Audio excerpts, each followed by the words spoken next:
Dulu menolong mantan CEO yang hampir stres karena ditipu hingga bangkrut. Kini pemuda miskin itu malah diajak kembangkan bisnis bersama hingga melejit tinggi. Halo semuanya, selamat datang di channel Jejak Inspirasi. Semoga kalian dalam keadaan sehat dan bahagia ya. Sebelum masuk ke ceritanya jangan lupa absen kalian dari mana saja ya. Klik tombol subscribe agar tidak ketinggalan cerita menarik selanjutnya. Senja itu merayap dengan membawa butiran hujan yang malas.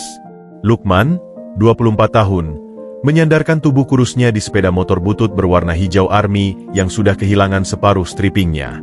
Matanya tak lepas dari layar ponsel murah yang ditempelkan di handle motor, menantikan bunyi pling yang berarti orderan.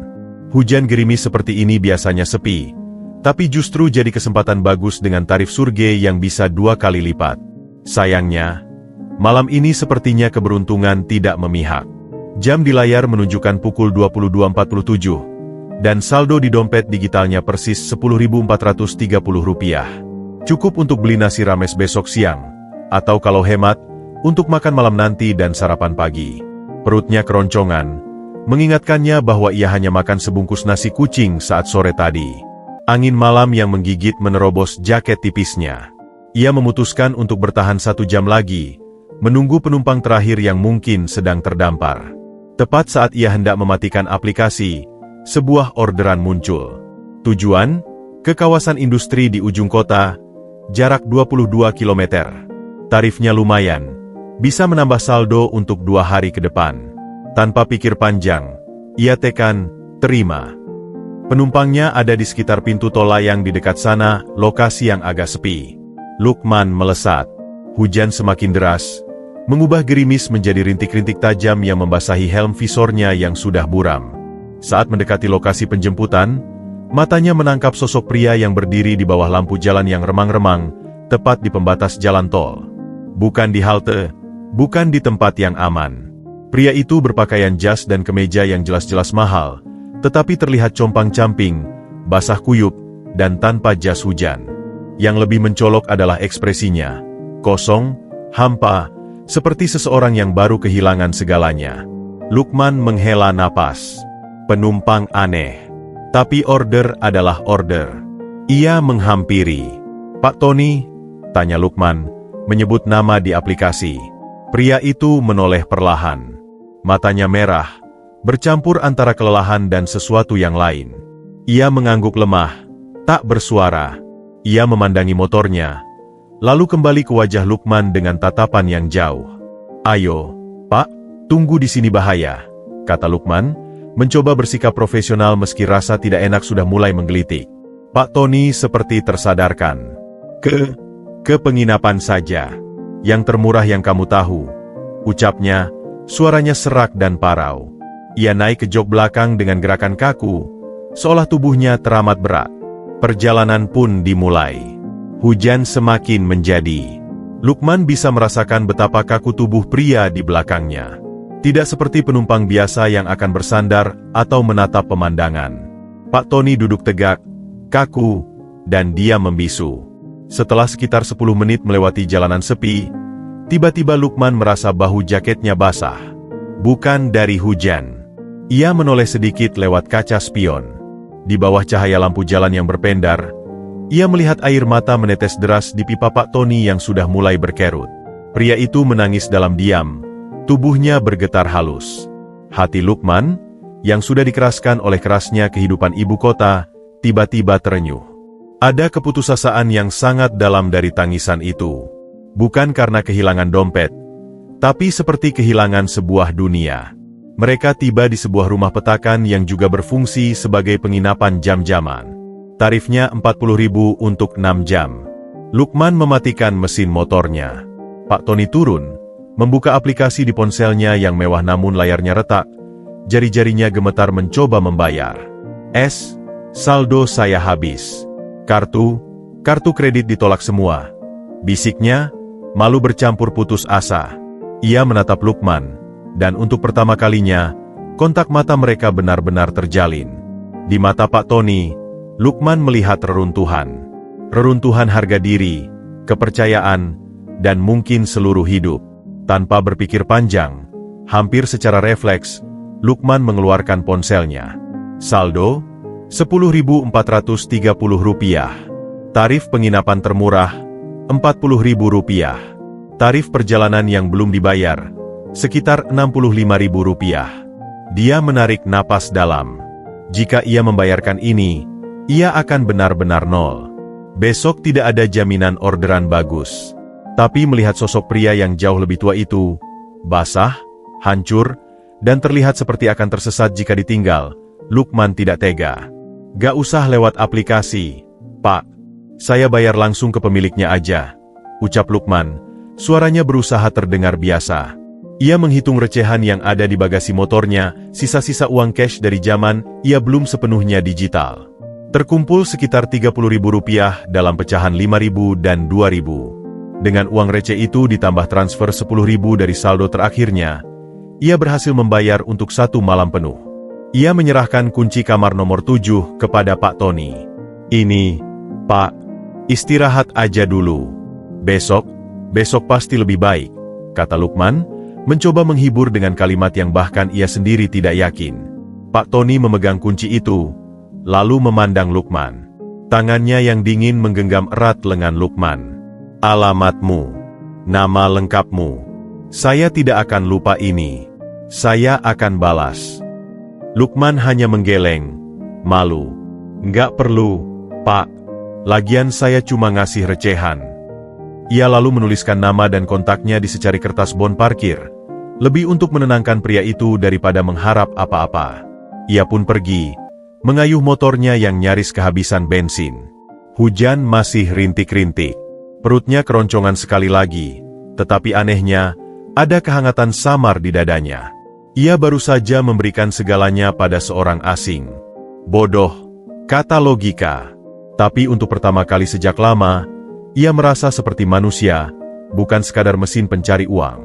Sementara di kamar penginapan lembab itu, Pak Tony duduk di tepi kasur usang, menatap kertas bon parkir yang basah. Tertulis, Lukman Hakim. Di bawah nama itu, sebuah nomor kontak. Air matanya kembali menetes, tetapi kali ini, bercampur dengan api kecil yang mulai menyala lagi di runtuhan jiwanya. Api keinginan untuk membuktikan bahwa kebaikan, sekecil apapun, masih berarti. Dan bahwa ia tidak boleh menyerah. Malam itu, dua manusia dari dunia yang berbeda dipertemukan oleh hujan dan keputusasaan. Satu kehilangan uang receh yang adalah segalanya. Satu kehilangan miliaran dan harga dirinya. Dan di titik pertemuan itu, sebuah benih kemitraan yang tak terduga mulai tertanam, disirami oleh air mata dan air hujan.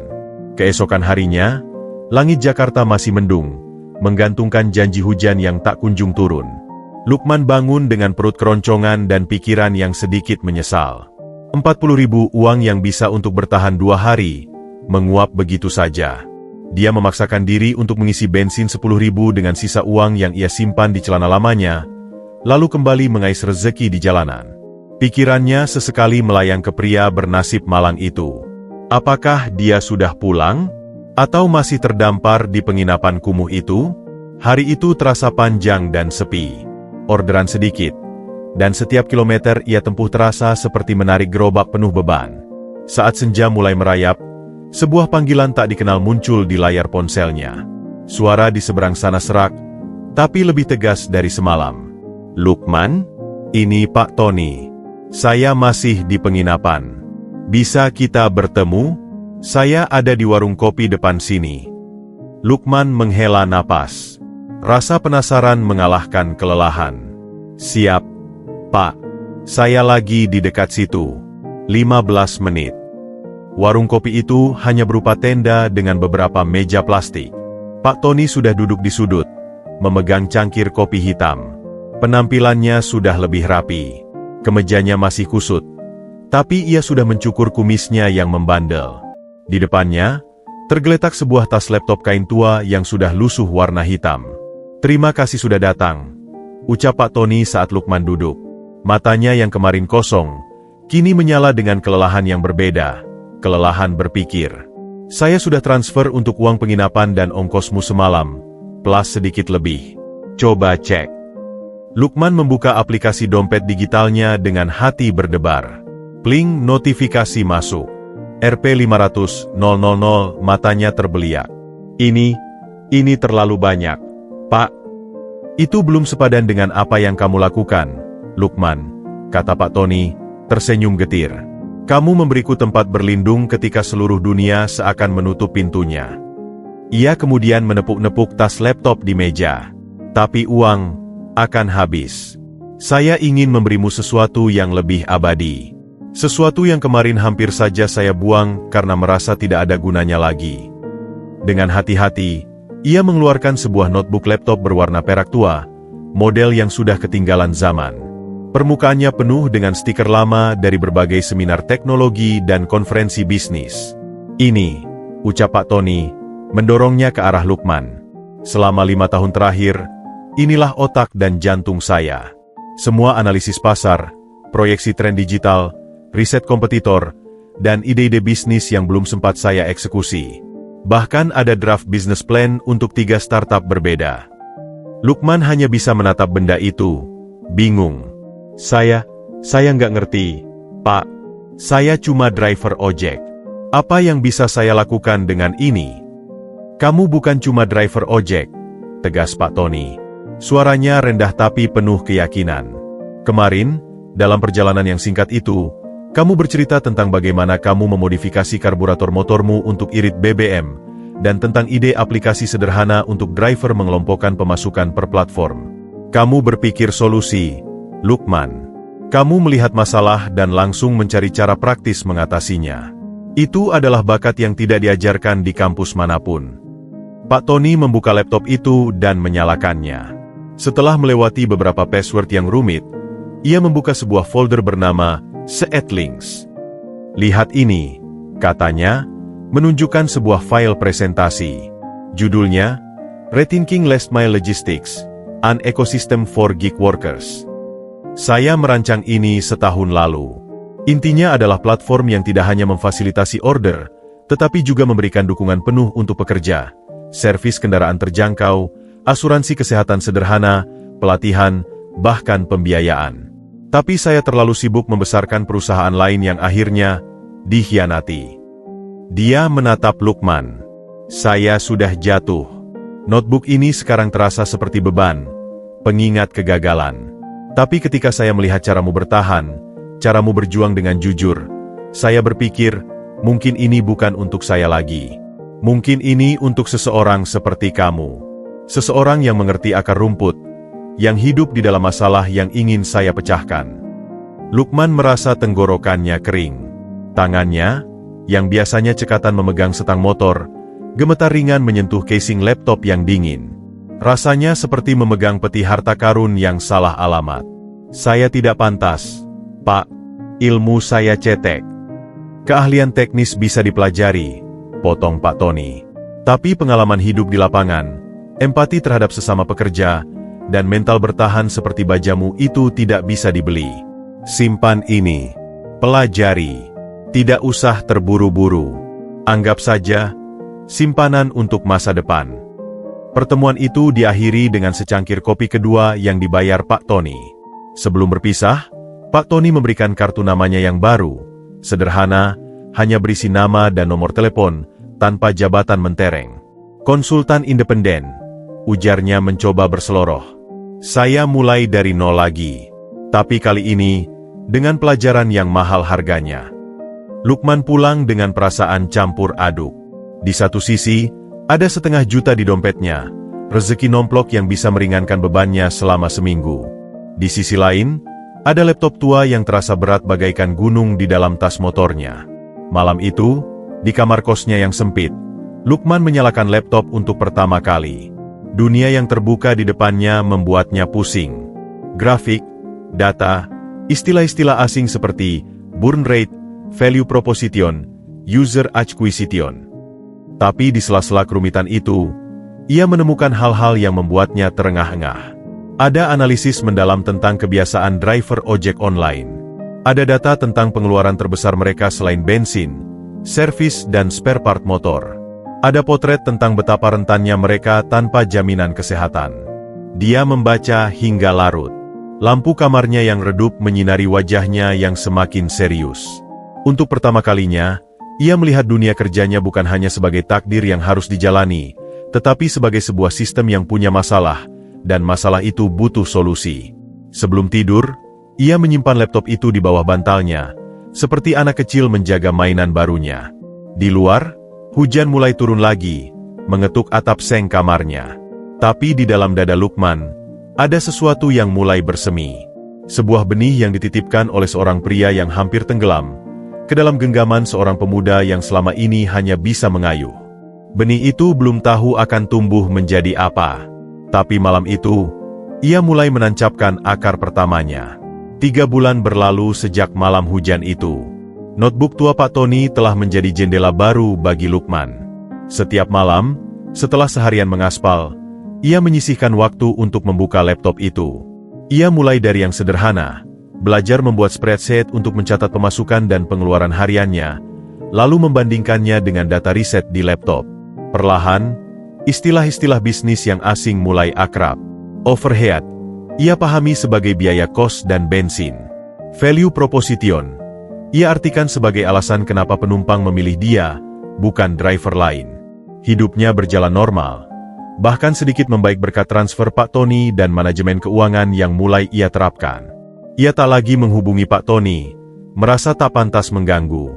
Mungkin sang mantan CEO sudah bangkit dan sibuk dengan dunianya lagi. Suatu sore yang terik, Lukman parkir di bawah pohon rindang di sebuah pusat perbelanjaan, menunggu orderan sambil menyantap roti bakar.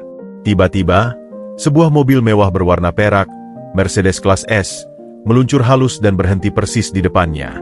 Jendela menyala turun, memperlihatkan seorang pria berusia sekitar 50 tahun dengan kemeja lengan pendek bermerek, wajahnya teduh oleh kacamata hitam desainer. Senyumnya lebar, tapi tak sampai ke mata. Lukman Hakim? Suara pria itu ramah, terlalu ramah. Lukman mengangguk. Waspada. Iya.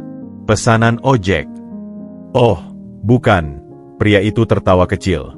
Boleh saya turun sebentar? Ada hal penting yang ingin didiskusikan. Dengan gelagat yang tidak enak, Lukman menganggur lagi.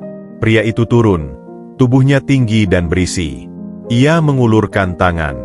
Hendra Wijaya. Saya, rekan lama Pak Tony. Nama itu membuat bulu kuduk Lukman berdiri. Ia ingat betul dari obrolan semalam itu dan dari beberapa catatan di laptop yang penuh dengan kemarahan dan kekecewaan. Hendra Wijaya, partner, pengkhianat. Lukman enggan menjabat tangannya, hanya mengangguk kaku. Ada perlu apa, Pak? Hendra tak tersinggung. Ia bersandar di bodi mobil mewahnya, memandang motor butut Lukman dengan selintas pandang penilaian. Saya dengar kamu menolong Tony di saat dia terpuruk. Sikap yang sangat terpuji. Saya datang untuk membalas budi itu. Dari saku dalam jasnya, ia mengeluarkan sebuah amplop coklat tebal dan menyerahkannya. Ini sebagai ucapan terima kasih. Lukman membuka amplop itu dengan hati-hati. Isinya, segepok uang ratusan ribuan. Sekilas, mungkin sekitar 5 juta. Untuk apa ini, Pak? Tanya Lukman, suaranya datar. Kamu membantunya. Itu sudah cukup, kata Hendra. Matanya yang tersembunyi di balik kacamata sepertinya mengamati setiap reaksi Lukman. Sebagai teman lamanya, saya merasa perlu melakukan ini. Tapi, ada satu hal kecil. Suaranya menjadi rendah, berbisik. Saya tahu Tony memberimu sesuatu. Sebuah laptop tua. Isinya agak sensitif. Itu berisi banyak rahasia perusahaan lama kami. Saya khawatir jika tersebar, bisa merugikan banyak pihak, termasuk Tony sendiri yang masih memiliki tanggung jawab hukum. Lukman diam. Pikirannya berpacu. Rahasia perusahaan? Tanggung jawab hukum. Hendra melanjutkan, saya ingin membantu melindungi Tony. Serahkan saja laptop itu padaku. Sebagai gantinya. Ia mengangkat amplop uang tadi. Saya akan tambah lagi. Jadi 20 juta. Cukup untuk membeli motor baru, atau modal usaha kecil. Lebih bermanfaat bagimu daripada sebuah laptop rusak yang penuh masalah. Angka 20 juta mengguncang pikiran Lukman. Itu uang yang sangat besar. Bisa melunasi utang orang tuanya di kampung, bisa membeli motor kedua untuk disewakan, bisa mengubah hidupnya dalam sekejap. Nafasnya sesaat tertahan. Tapi kemudian, ia teringat mata Pak Tony yang penuh keputusasaan dan air mata di tengah hujan.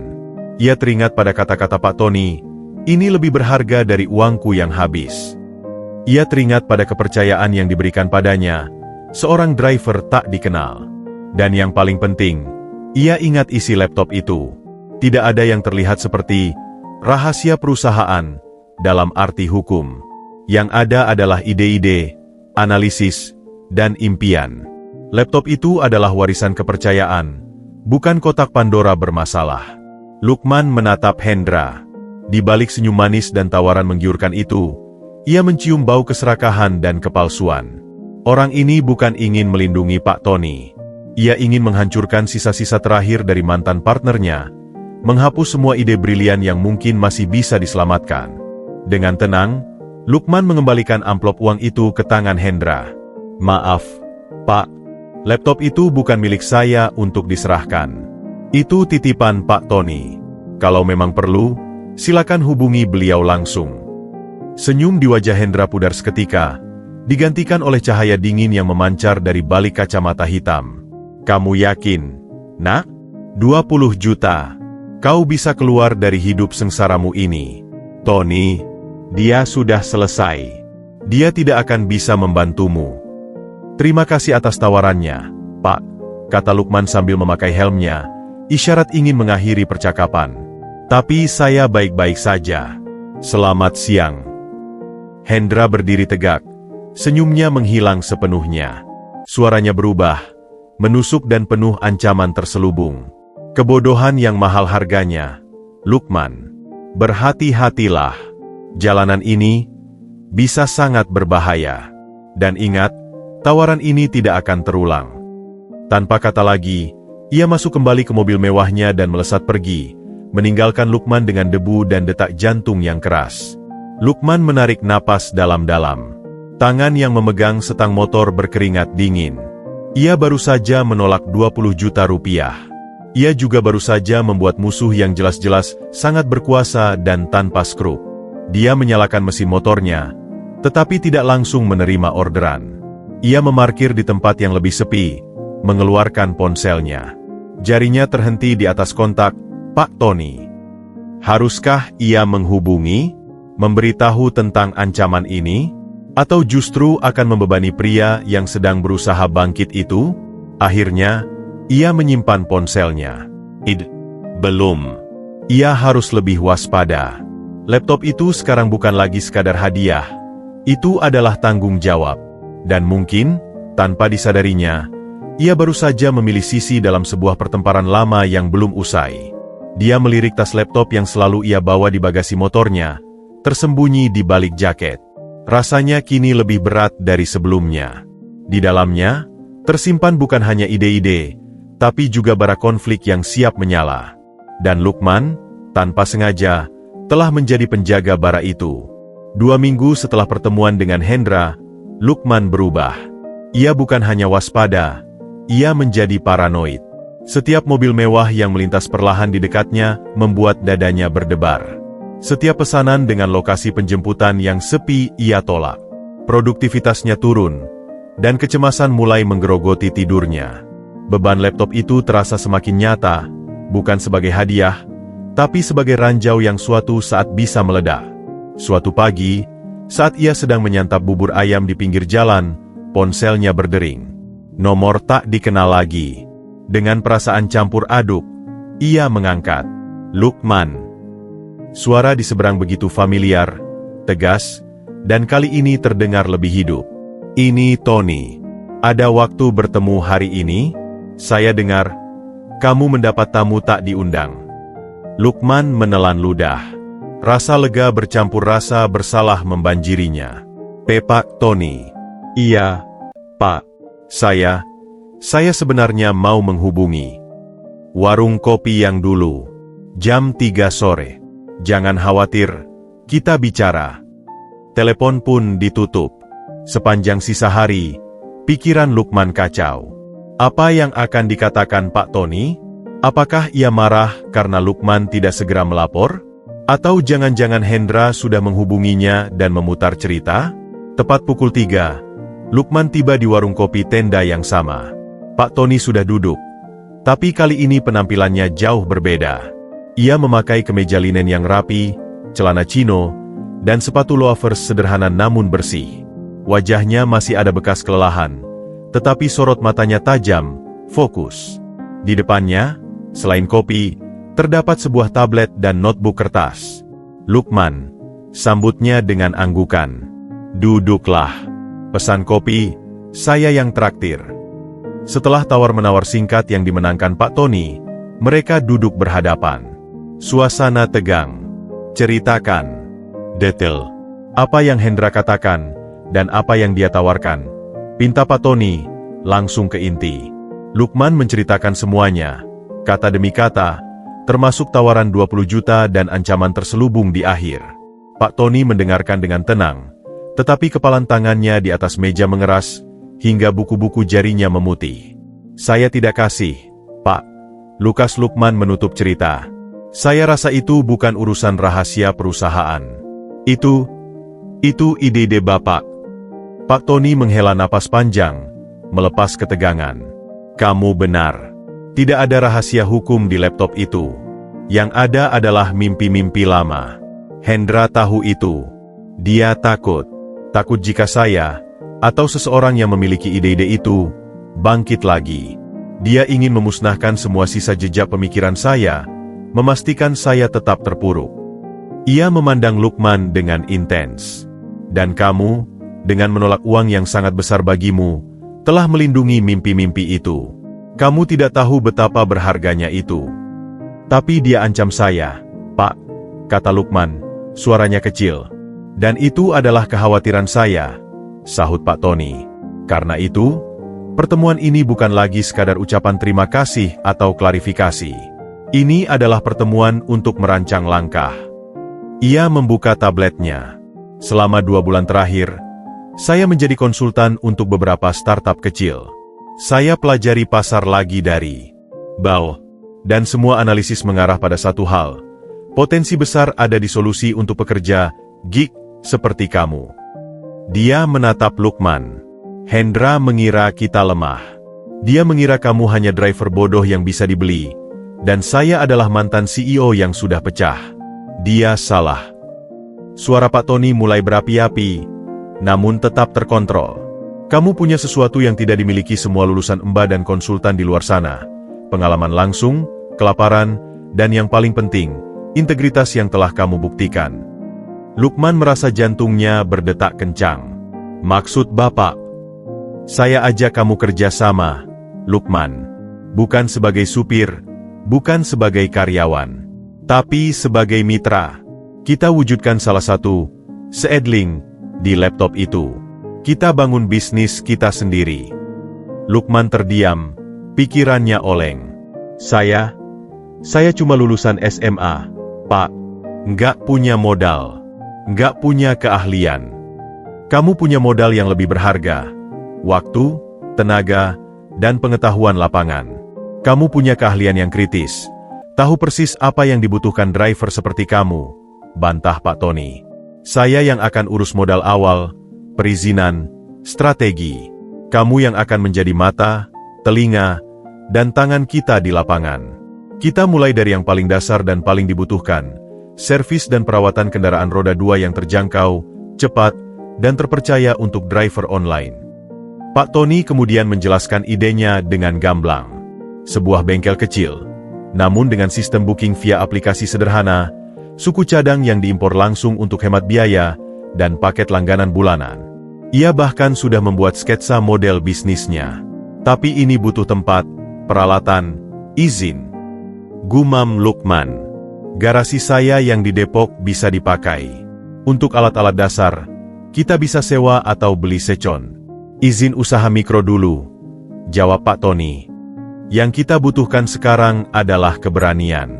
Keberanian untuk percaya bahwa kita, 2 orang yang dianggap remeh oleh Hendra dan dunia, bisa menciptakan sesuatu. Lukman memandangi sketsa di tablet. Ia melihat namanya tercantum di sana. Lukman Hakim, Head of Operations Community, rasanya seperti mimpi. Tapi matanya tertarik pada angka-angka proyeksi, pada analisis kebutuhan harian driver yang ia kenal betul. Ini nyata. Ini mungkin. Kenapa saya, Pak? Tanya Lukman akhirnya. Bapak bisa cari partner yang lebih berpengalaman. Karena, kata Pak Tony, menutup tabletnya, di hari yang paling gelap saya, kamu menunjukkan kebaikan tanpa pamrih. Di saat kamu diuji dengan uang yang menggiurkan, kamu menunjukkan loyalitas dan kebijaksanaan. Dalam bisnis, karakter adalah fondasi. Skill bisa diajari, jaringan bisa dibangun. Tapi karakter seperti milikmu, Lukman, itu langka. Dan itu yang akan menjadi pembeda kita. Dia mengulurkan tangannya di atas meja. Jadi, bagaimana? Berani ambil risiko? Berani membuktikan pada Hendra bahwa pilihannya mengkhianati saya adalah kesalahan terbesarnya. Udara di warung kopi itu seolah berhenti bergerak. Di luar, klakson dan deru mesin lalu lalang. Di dalam, sebuah keputusan akan diambil yang mengubah takdir. Lukman melihat tangan Pak Tony, lalu melihat tangannya sendiri yang kasar karena memegang setang motor. Ia teringat ancaman Hendra, jalanan ini bisa sangat berbahaya. Tapi ia juga teringat pada rasa hampa setiap kali ia pulang kosong, tanpa harapan untuk naik kelas. Dengan napas yang dalam, ia menjabat erat tangan Pak Tony. Genggamannya kuat, penuh keyakinan yang baru lahir. Saya ikut, Pak. Saya siap belajar. Saya siap kerja keras. Senyum lega dan kebanggaan merekah di wajah Pak Tony. Panggil saya Tony saja. Kita sekarang mitra. Pertemuan itu pun berakhir dengan rencana konkret. Besok mereka akan survei garasi, membuat daftar peralatan, dan Lukman akan mulai melakukan riset kecil-kecilan kepada rekan driver tentang kebutuhan servis mereka. Saat Lukman pulang mengendarai motornya, rasa paranoid telah berganti menjadi kewaspadaan yang membumi. Rasa takut telah berubah menjadi tekad. Ia tidak lagi hanya seorang driver yang membawa laptop berharga. Ia sekarang adalah penjaga sekaligus petani yang akan menumbuhkan benih di dalam laptop itu. Dan jauh di sebuah gedung perkantoran yang mewah, Hendra Wijaya mungkin sedang menikmati anggurnya, yakin bahwa ancamannya telah bekerja. Ia tidak tahu bahwa di sebuah warung kopi tenda, dua orang yang ia remehkan telah menyatukan bongkahan batu pertama untuk membangun benteng yang akan menantangnya. Pertempuran baru, dengan senjata yang lebih mulia, telah dimulai. Garasi itu bukan seperti yang dibayangkan Lukman. Bukan ruang luas dengan perkakas berkilau, melainkan sebuah ruang sempit di belakang rumah sederhana Pak Tony, atau lebih tepatnya, rumah kontrakannya yang baru di kawasan Depok. Dindingnya masih bercat lama yang mengelupas, lantainya beton yang berdebu, dan satu-satunya penerangan berasal dari lampu neon yang kedip-kedip. Ada bau apek yang menetap, campuran antara oli, debu, dan udara lembab. Tapi di mata Pak Tony, garasi ini adalah kanvas kosong. Ini markas besar kita, Lukman, ujarnya, berusaha terdengar antusias sambil menyapu jaring laba-laba dengan sapu lidi. Lukman diam-diam ragu. Impian tentang aplikasi dan bengkel modern tiba-tiba terasa sangat jauh dari kenyataan ini. Modal awal mereka cuma 15 juta rupiah dari tabungan Pak Tony yang tersisa, ditambah 2 juta rupiah dari simpanan terakhir Lukman. Uang itu harus untuk membeli alat dasar, suku cadang starter pack, dan perizinan. Mereka benar-benar mulai dari nol. Konflik pertama muncul di hari pertama.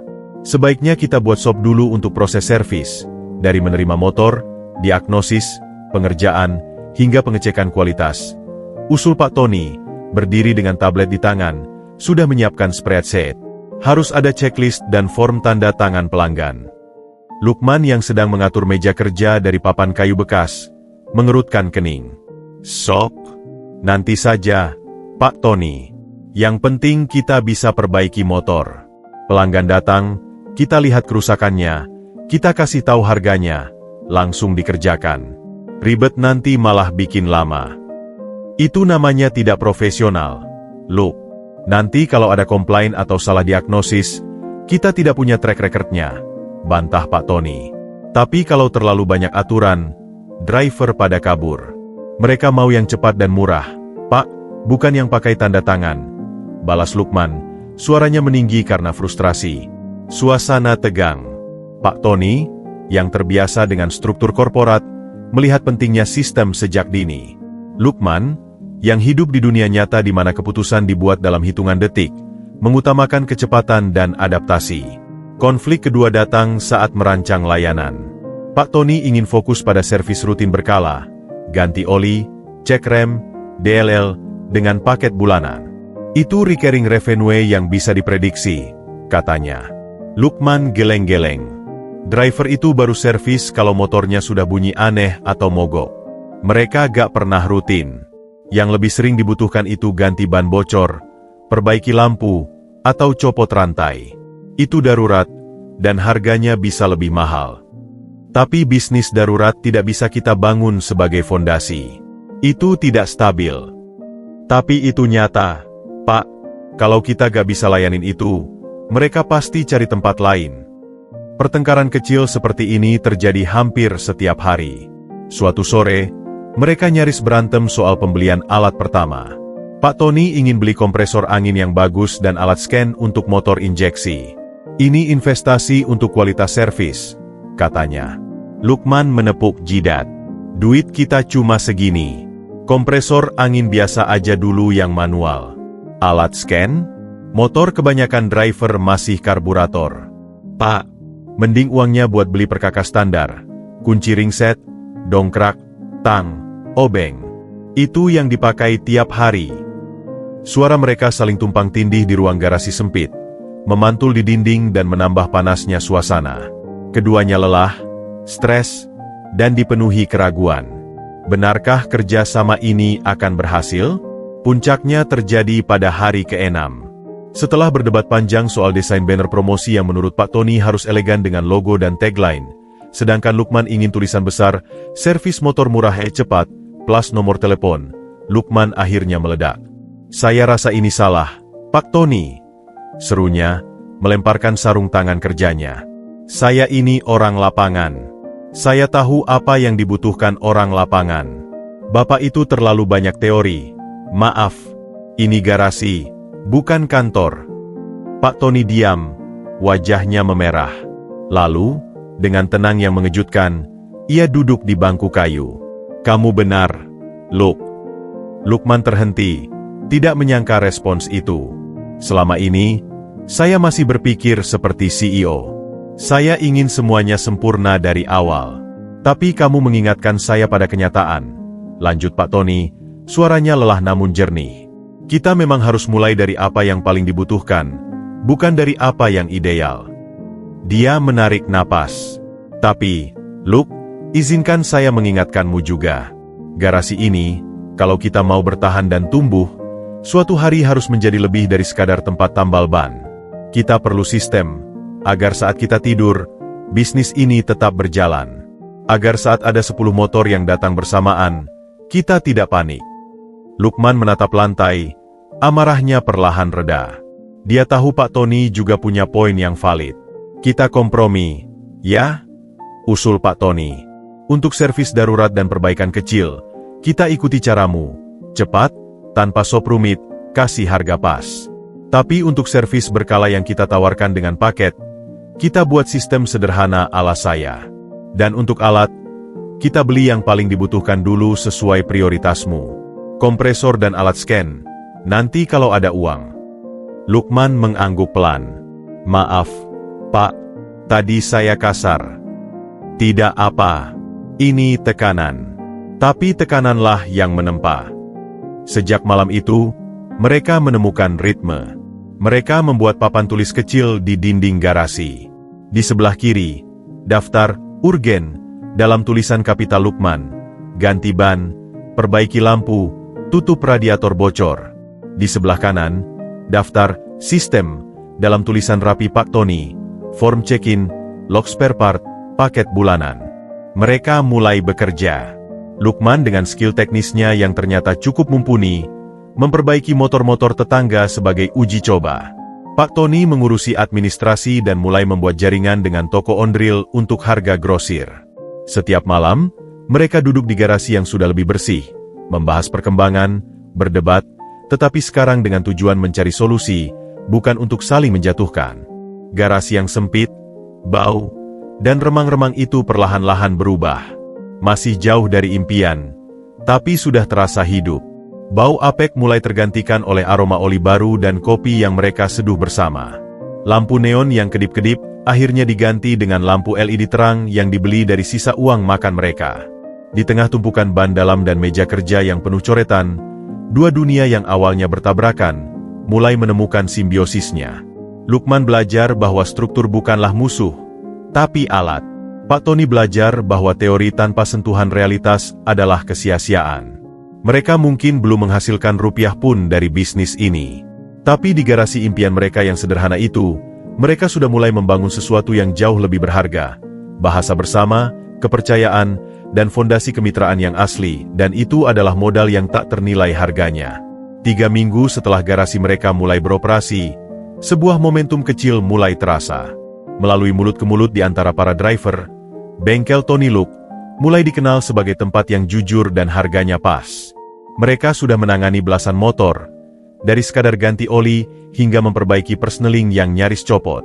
Uang masuk belum banyak, tapi cukup untuk membeli cadangan spare part dan membayar listrik. Optimisme yang rapuh mulai tumbuh. Namun, langit tak selalu cerah. Masalah pertama datang dari sisi legalitas.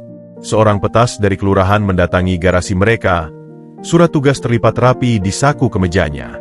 Wajahnya ramah, namun matanya tajam. Ada izin usahanya, Bang? Tanyanya sambil menatap sekeliling garasi yang penuh perkakas.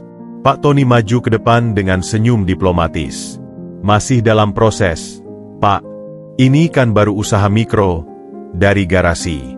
Kami sedang urus NIB. Petugas itu menggeleng. Aturan sekarang, meski mikro, tetap harus punya izin lokasi dan izin gangguan. Apalagi ini bengkel, ada aktivitas bongkar pasang, berisik, sama bau oli. Bisa ganggu tetangga. Lukman yang berdiri di belakang, tangan masih penuh gemuk, merasa dadanya sesak. Tapi, Pak, kami kerja di dalam, tutup pintu. Dan tetangga pada setuju kok. Malah pada senang ada bengkel dekat rumah. Itu urusan lain, Bang. Saya lihat di berkas, alamat surat izin domisili Bapak ini, dia menunjuk Pak Tony. Untuk rumah, bukan untuk usaha. Harus ada perubahan peruntukan. Prosesnya butuh waktu, dan dia menatap mereka berdua, ada retribusinya. Jumlah yang disebutkan membuat mereka terdiam. Hampir sepertiga dari modal tersisa mereka. Uang yang seharusnya untuk beli kompresor dan stok ban. Bisa diberi waktu, Pak? Pinta Pak Tony, berusaha tetap tenang. Saya kasih toleransi 2 minggu. Tapi kalau belum ada izin, terpaksa saya harus lakukan penertiban. Petugas itu lalu pergi, meninggalkan kabut kecemasan. Masalah kedua, yang lebih menghantam, datang keesokan harinya. Mereka sudah mendapatkan supplier on-reel yang cukup baik. Seorang distributor di Pasar Rebo yang memberi harga cukup bersaing untuk kuantitas kecil. Pagi itu, Lukman hendak membeli beberapa set kampas rem dan filter udara. Telepon dari supplier, Mas Agus, terdengar sungkan. Maaf, Mas Luk. Kayaknya orderan dari kamu sama Pak Tony saya belum bisa layanin dulu. Kenapa, Mas? Kemarin kan masih bisa? Tanya Lukman bingung. Ada tekanan dari atas, gitu. Dari distributor pusatnya. Mereka dapat pengertian. Kalau lebih baik gak usah ngasih barang ke bengkel baru di wilayah Depok sana, terutama yang atas nama Tony. Sorry ya, Mas. Telepon pun diputus. Lukman membeku. Tekanan dari atas. Pengertian kata-kata itu punya satu sumber yang jelas. Hendra. Rupanya ancaman di pinggir jalan bukanlah gertakan kosong. Dia menggunakan pengaruhnya di jaringan bisnis otomotif untuk memutus suplai mereka. Pak Tony, yang mendengar kabar itu, wajahnya pucat. Dia sedang mempersempit ruang gerak kita. Tanpa suplai yang kompetitif, kita tidak bisa menawarkan harga bagus. Bengkel kita akan mati dengan sendirinya. Usaha mereka nyaris mandek. Tanpa izin, mereka bisa digusur kapan saja. Tanpa suplai, mereka tidak bisa beroperasi. 2 pukulan beruntun itu terasa seperti pintu yang baru terbuka, tiba-tiba ditutup dengan keras. Di garasi yang sunyi malam itu, suasana muram. Lukman duduk di atas ban bekas, Kepalanya tertunduk. Rasa lelah yang berbeda menyergapnya. Bukan lelah fisik, tapi lelah mental. Perjuangan sehari-hari sebagai driver terasa lebih mudah. Setidaknya musuhnya jelas. Target setoran, hujan, polisi tidur. Sekarang, musuhnya tak terlihat, memainkan dari balik layar, memutus urat nadi bisnis mereka dengan mudah. Kita sudah mulai dari nol, tapi sepertinya kita akan berakhir di minus. Gumam Lukman, suaranya parau. Mungkin ini bukan jalannya, Pak Tony. Mungkin saya harus kembali narik saja. Lebih tenang. Pak Tony, yang sedang menatap papan tulis berisi daftar pelanggan pertama mereka, menoleh. Di wajahnya terlihat pergulatan batin yang hebat. Keruntuhan perusahaannya yang dulu terbayang lagi. Tapi kali ini, ada satu perbedaan. Kamu ingat malam kita ketemu, Luke? Tanya Pak Tony, suaranya rendah. Saya berdiri di pinggir tol, basah kuyup, dan yang tersisa cuma keinginan untuk menghilang. Lalu kamu datang. Dengan uang receh dan tenangmu, kamu memberi saya tempat berteduh. Kamu memberi saya satu malam untuk bernapas lagi. Lukman mengangkat kepalanya. Sekarang, kita dapat masalah besar. Tapi kita masih punya ini, kata Pak Tony, menunjuk garasi, perkakas, dan papan tulis itu. Kita masih punya tempat berteduh. Masih punya satu malam, dan esok hari. Bedanya, sekarang kita ada berdua. Dulu saya sendirian. Dia berjalan mendekati Lukman, dan berjongkok di depannya. Sorot matanya membara, bukan dengan amarah, tapi dengan tekad yang ditempa di api kehancuran terdalam. Hendra mengira dengan memotong suplai dan mengancam izin, kita akan menyerah seperti dulu. Dia mengira kita sama, rapuh. Tapi dia salah. Kita bukan lagi orang yang sama. Lalu kita harus bagaimana? Tanpa Ondril, kita gak bisa kerja, protes Lukman, tapi nadanya sudah tidak lagi putus asa, lebih pada mencari solusi. Kamu dulu bilang apa? Kamu punya jaringan driver, kata Pak Tony, berdiri. Kita cari supplier lain. Tidak harus distributor besar. Mungkin bengkel-bengkel besar yang mau jual lebih ke kita, atau toko Ondril kecil di daerah lain yang tidak berada di bawah kendali jaringan Hendra. Atau, pikirannya bekerja cepat, kita cari langsung ke produsen kecil, ke home industry pembuat spare part lokal. Ide itu seperti percikan api di kegelapan. Lukman teringat. Ada teman driver. Dia punya kenalan di Cimahi yang produksi kampas rem lokal. Harganya jauh lebih murah. Katanya kualitas cukup untuk motor harian.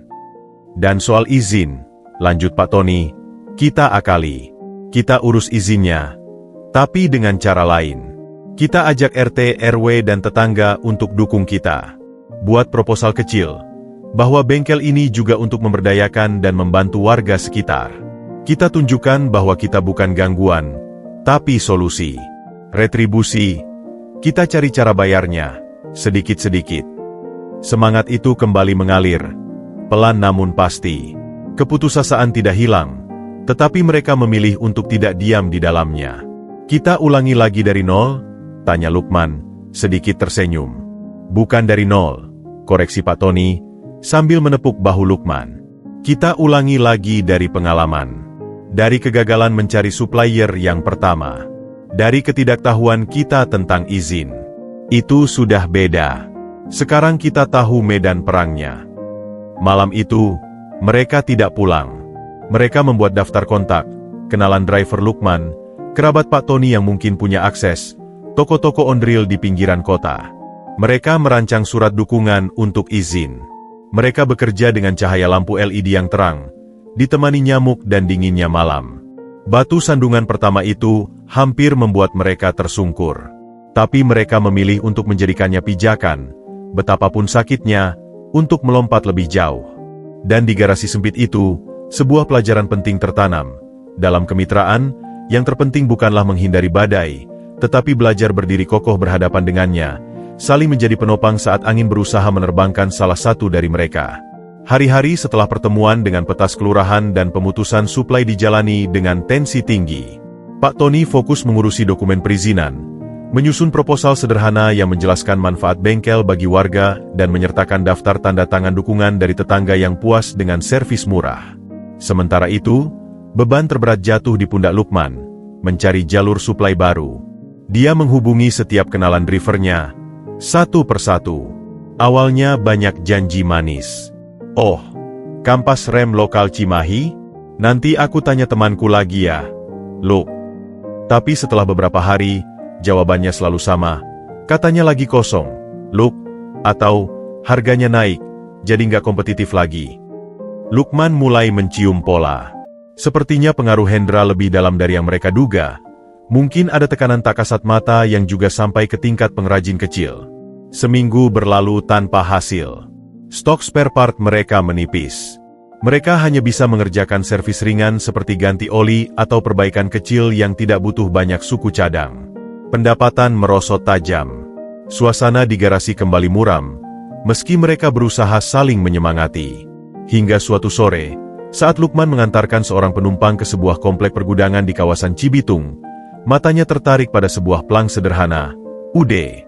Surya Abadi, produsen filter udara oli motor. Gudangnya tidak besar, terlihat seperti usaha rumahan yang berkembang. Tanpa pikir panjang, setelah menurunkan penumpang, Lukman memberanikan diri masuk. Ruangan dipenuhi kardus-kardus berisi filter dan bau menyengat karet dan plastik. Seorang pria paruh baya dengan kaos oblong berlumur debu sedang mengepak barang. "Permisi, Pak. Saya cari filter untuk motor Beat tua," sapa Lukman. Pria itu, yang ternyata pemiliknya, Bapak Surya, melayani dengan ramah. Saat mengobrol, Lukman menyelipkan cerita bahwa dia punya bengkel kecil dan butuh suplai filter dengan harga grosir yang konsisten. "Bengkel di mana?" tanya Bapak Surya. "Depok, Pak. Garasi kecil, baru buka." "Oh, baru buka. Biasanya yang baru buka langganan sama distributor besar. Kok cari langsung ke produsen kecil kayak saya?" Lukman memutuskan untuk jujur. Ceritanya singkat. Mereka dipersulit supplier besar dan butuh jalur alternatif. Bapak Surya mendengarkan sambil mengangguk-angguk. Matanya berbinar. "Saya juga pernah mengalami hal serupa.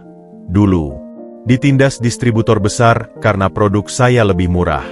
Saya ngerti rasanya." Dia lalu menawarkan harga yang membuat Lukman hampir tercekat.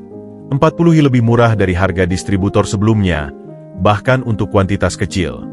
"Tapi saya cuma bisa kasih untuk filter dan selang kecil. Untuk spare part lain, saya punya kenalan," lanjut Bapak Surya. Dia memberikan kontak seorang temannya di Tangerang yang memproduksi kampas rem lokal, dan saudaranya di Sidoarjo yang mengolah oli daur ulang dengan sertifikasi memadai. Jaringannya adalah jaringan produsen kecil dan menengah yang selama ini terpinggirkan oleh rantai distribusi besar yang dikuasai orang seperti Hendra. Lukman pulang dengan dada berdebar-debar penuh harap. Esoknya, setelah konsultasi dengan Pak Tony, mereka memutuskan untuk memesan sampel dari setiap kontak itu. Mereka menghabiskan sisa modal untuk membeli beberapa kardus filter, beberapa paket kampas rem, dan beberapa jerigen oli. Barang datang seminggu kemudian. Setelah diuji coba di beberapa motor, hasilnya mengejutkan. Kualitasnya cukup baik, bahkan untuk standar motor harian driver online. Filter udara buatan UD. Surya ternyata memiliki ketahanan yang baik. Kampas rem lokal dari Tangerang tidak cepat aus. Oli daur ulang sertifikasinya jelas dan mesin motor tetap halus. Yang terpenting, dengan harga pokok yang jauh lebih murah, mereka bisa menawarkan harga servis yang lebih kompetitif dari sebelumnya. Keuntungan per unit mungkin lebih kecil, tapi volume potensialnya jauh lebih besar karena harganya yang menarik.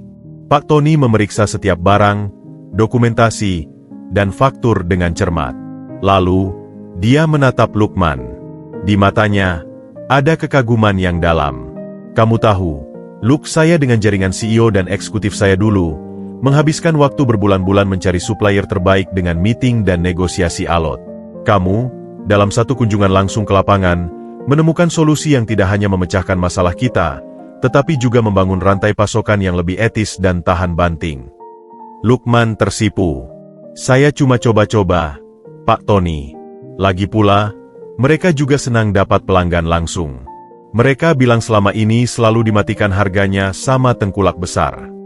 Inilah yang saya maksud dengan pengetahuan lapangan, ujar Pak Tony. Kamu menemukan ceruk yang terabaikan oleh pasar besar. Ini bukan sekadar koneksi, Luke. Ini adalah strategi. Mereka segera memperbarui harga servis di papan tulis depan garasi. Kabar tentang bengkel Depok murah meriah dengan cepat menyebar di grup-grup driver online. Driver yang biasanya menunda servis karena mahal, sekarang mulai berdatangan. Garasi yang sempat sepi, kembali ramai. Bahkan, ada yang datang dari daerah lain karena mendengar harga kampas rem atau ganti oli yang fantastis. Pendapatan mulai mengalir lagi. Uang itu segera mereka alokasikan untuk membayar cicilan retribusi izin yang sedang diurus Pak Tony, dan untuk menambah stok spare part. Suatu malam, sambil menghitung penghasilan hari itu yang ternyata memecahkan rekor, Lukman berkata, "Jadi, selama ini distributor besar itu mengambil untung yang sangat besar ya, Pak?" "Ya," jawab Pak Tony. "Mereka memonopoli akses dan menaikkan harga. Yang kita lakukan ini, selain menyelamatkan bisnis kita, juga seperti memotong tali tengkulak. Kita langsung ke sumbernya."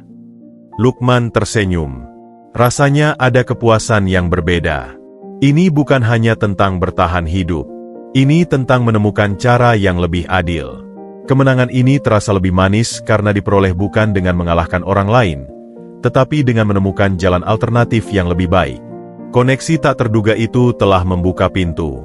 Bukan hanya pintu untuk suplai spare part, tetapi juga pintu keyakinan bahwa cara mereka, dengan ketekunan, kejujuran, dan keberanian menjelajahi jalur yang tak dilalui, bisa bekerja. Dan untuk pertama kalinya, mereka tidak lagi hanya bereaksi terhadap gangguan Hendra. Mereka telah menemukan cara untuk melompati rintangan yang dia tebarkan, dan mendarat di tempat yang lebih kuat. 6 bulan kemudian, bengkel bersama, nama akhir yang mereka sepakati, telah bertransformasi.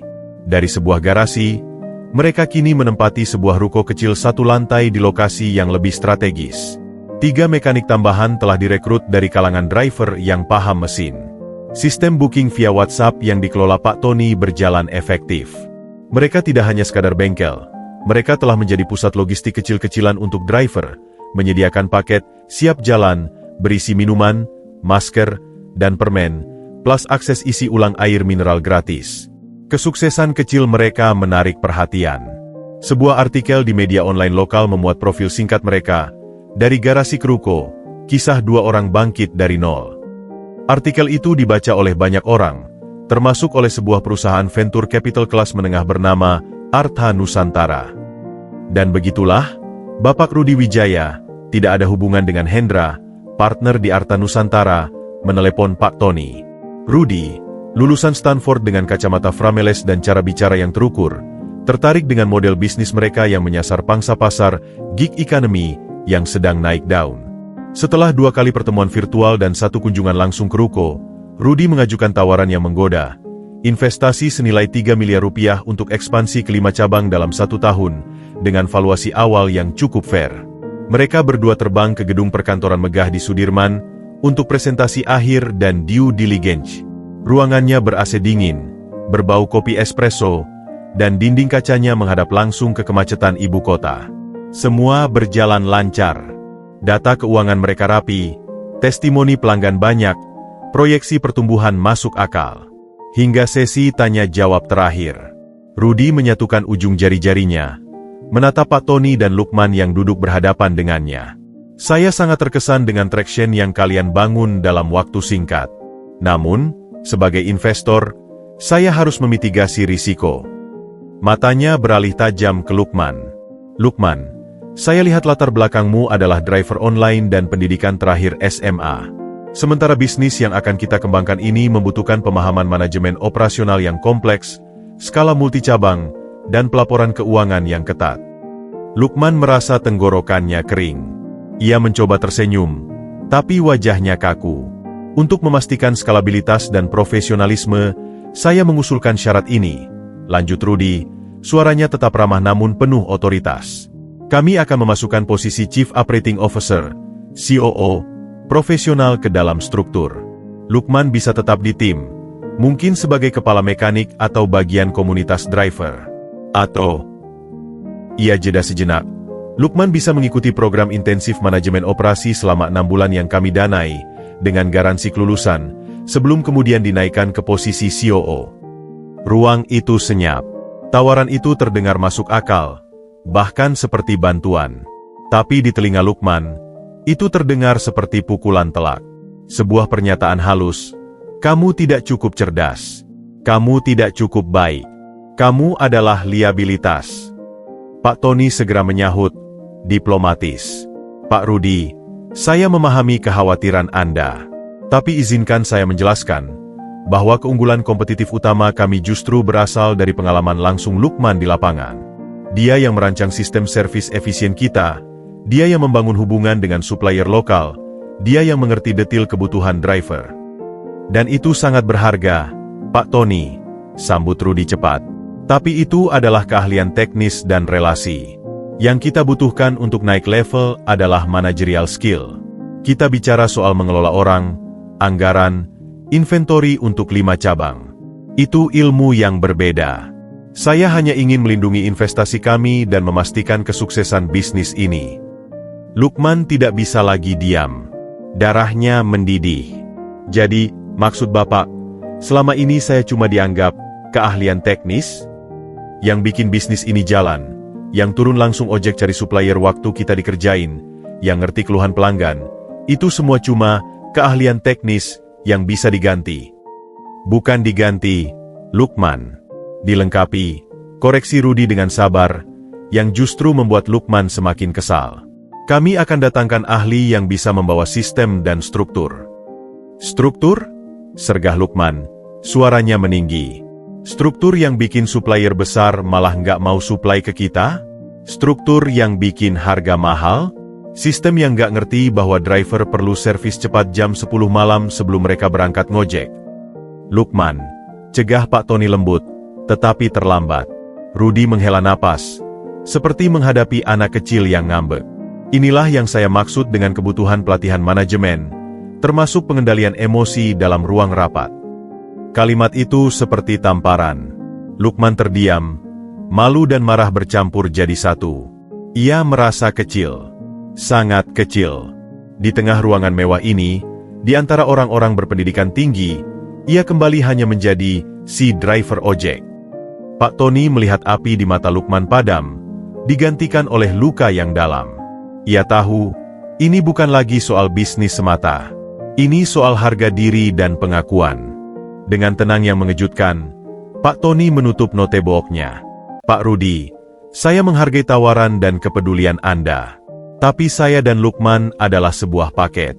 Kami memulai ini bersama, dan kami akan berkembang bersama. Lukman bukan sekadar karyawan, dia adalah mitra pendiri. Jiwa bisnis ini ada padanya. Menggantikannya atau melengkapinya, dengan orang luar justru akan menghilangkan esensi yang membuat kami unik. Rudi mengangkat alis. Anda yakin? Ini untuk kebaikan bisnis. Tanpa syarat ini, sayang sekali, kami mungkin harus mempertimbangkan ulang komitmen investasi. Itu ancaman terselubung. 3 miliar, peluang ekspansi, semua bisa hilang. Pak Tony menatap Lukman. Di mata Lukman ia melihat pertanyaan. Apa yang harus kita lakukan? Dan di mata Pak Tony, Lukman melihat keteguhan. Kalau begitu, kami siap mengambil risiko itu, kata Pak Tony, berdiri. Kami percaya pada kemampuan tim kami. Kami percaya pada pembelajaran yang kami lalui bersama. Dan kami percaya bahwa kredensial terbaik bukan hanya gelar, tetapi hasil di lapangan. Rudi terlihat kecewa, tapi juga sedikit terkesan. Ini keputusan yang berani. Atau nekat. Kami terbiasa berani sejak dari garasi, Pak, balas Pak Tony sambil tersenyum. Tapi izinkan kami usulkan satu hal. Daripada syarat mengganti atau melatih, Lukman, beri kami waktu 3 bulan. Lihat sendiri pertumbuhan dan pengelolaan operasional kami. Jika dalam 3 bulan kami bisa menunjukkan pertumbuhan konsisten minimal 30% dan sistem operasional yang terdokumentasi dengan baik, investasi Anda cair tanpa syarat. Jika tidak, kami terima semua syarat Anda. Rudi terdiam, mempertimbangkan. Tawaran itu masuk akal. Ia menguji, Dan Pak Tony justru menaikkan taruhan. 30% dalam 3 bulan? Itu target agresif. Kami terbiasa dengan target yang mustahil, sahut Pak Tony. Akhirnya, Rudy menganggur. Baik. Kesepakatan. 3 bulan masa percobaan. Saya akan pantau dari dekat. Tapi ingat, ini bukan sekadar tentang angka. Ini tentang kemampuan manajemen. Mereka keluar dari gedung yang dingin itu. Udara panas Jakarta menyambut mereka. Baru saja mereka menolak tawaran investasi besar, atau setidaknya menundanya dengan taruhan yang sangat tinggi. Di dalam taksi online yang membawa mereka pulang, Lukman memandang keluar jendela. Lama. Saya hampir merusak segalanya. Ya? Gumamnya. Tidak, kata Pak Tony. Kamu menunjukkan reaksi manusiawi. Kamu memperjuangkan harga dirimu. Dan itu penting. Tapi sekarang, kita punya 3 bulan untuk membuktikan pada dunia, dan terutama pada diri kita sendiri, bahwa kita bisa. Bukan dengan gelar, tapi dengan kerja. Lukman mengangguk pelan. Rasa marah dan tersinggung itu belum sepenuhnya hilang. Tapi kini telah berubah menjadi bahan bakar. Bahan bakar untuk sebuah pembuktian. Malaikat investor itu memberikan sayap, tapi dengan syarat yang hampir memotong kaki mereka. Kini, mereka harus belajar terbang dengan kaki sendiri, sebelum sang malaikat percaya mereka layak menyentuh awan. Tantangan terbesar mereka bukan lagi Hendra, bukan lagi supplier, melainkan kepercayaan dunia terhadap kemampuan seorang Lukman Hakim. Dan itu adalah pertarungan yang harus dimenangkan. Perjalanan pulang dari Sudirman ke Depok diliputi kesunyian yang tebal. Bunyi AC taksi dan deru mesin adalah satu-satunya pengisi ruang di antara mereka. Lukman memandang keluar jendela, tetapi pandangannya kosong, hanya menatap kilatan lampu kota dan bayang-bayang gedung yang berlalu. Kata-kata Pak Rudy bergema di kepalanya, keahlian teknis, pelatihan manajemen, pengendalian emosi. Setiap kata terasa seperti paku yang ditanamkan di dadanya, mengokohkan perasaan bahwa ia memang tidak akan pernah cukup. Sesampainya di ruko yang kini terasa seperti monumen usaha mereka, Lukman langsung menuju ruang kecil di belakang yang berfungsi sebagai kantor. Ia tidak menyalakan lampu, hanya duduk di kursi tuanya, diselimuti kegelapan dan kegelisahan.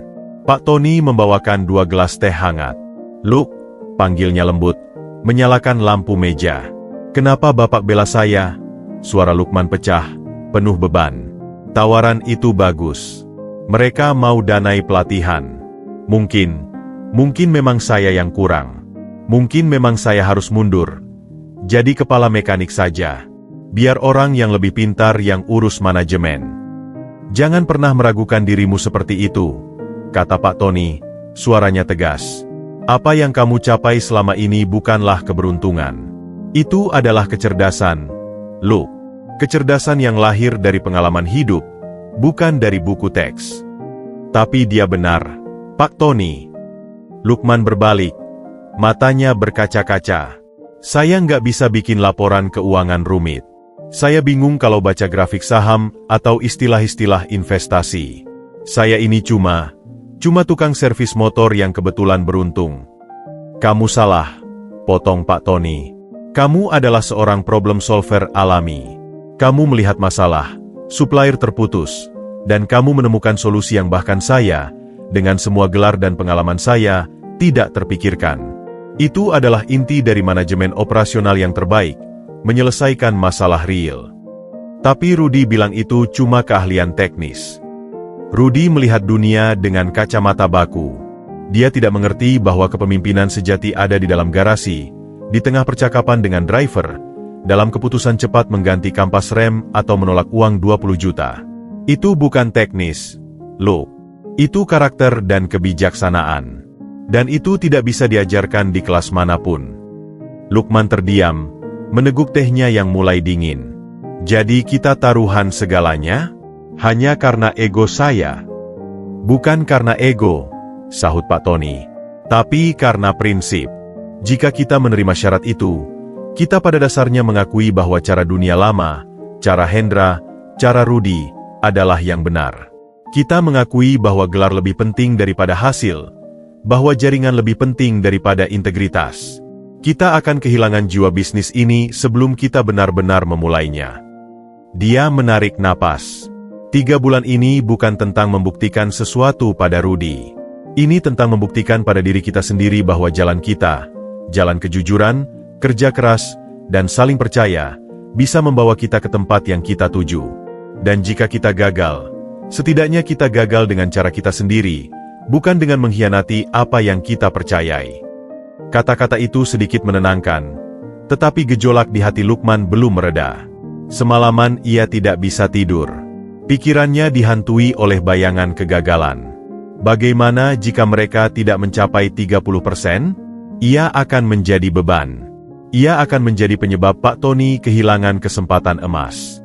Rasa bersalah yang lama terpendam, atas ketidakmampuannya membiayai kuliah, atas kehidupan keluarganya yang pas-pasan, kembali menghantui. Keesokan harinya, mereka mengumpulkan 3 karyawan mereka, Andi, Bowo, dan Yuda, mantan driver yang mereka latih.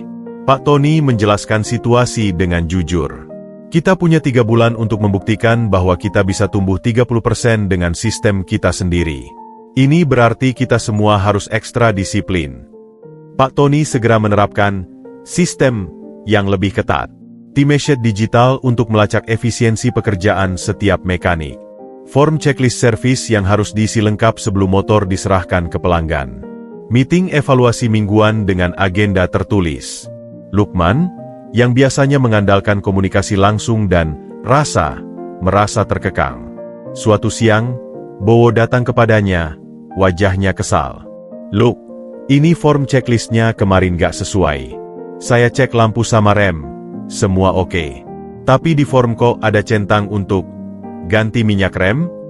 Nanti pelanggan protes." Ternyata, Andi yang mengisi form tersebut terburu-buru dan salah centang. Kesalahan kecil, tetapi dalam sistem Pak Tony, kesalahan data adalah dosa besar. Pak Tony meminta Andi untuk menulis laporan insiden. "Pak, ini berlebihan," bantah Lukman. "Kan bisa kita bilang ke pelanggan saja, ini salah centang. Mereka percaya kok sama kita." "Ini bukan soal percaya, Luk. Ini soal profesionalisme dan akuntabilitas. Data yang salah akan merusak analisis kita nanti," jelas Pak Tony. "Tapi kita jadi kayak robot.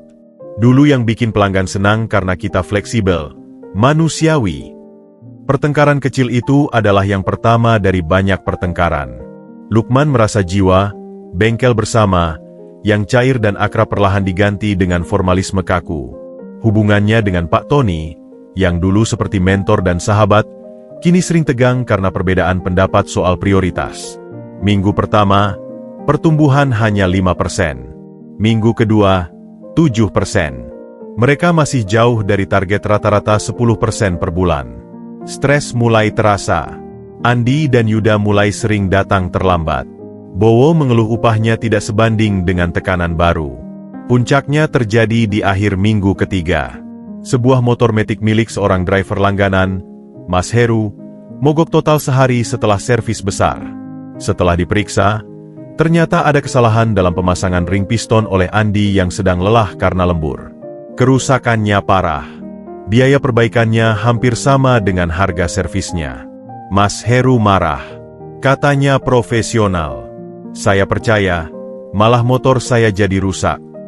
Lukman, dengan muka merah padam, segera meminta maaf dan menanggung semua biaya perbaikan. Setelah Mas Heru pergi, ia meledak. "Ini gara-gara sistem Bapak," hardiknya kepada Pak Tony di ruang kantor.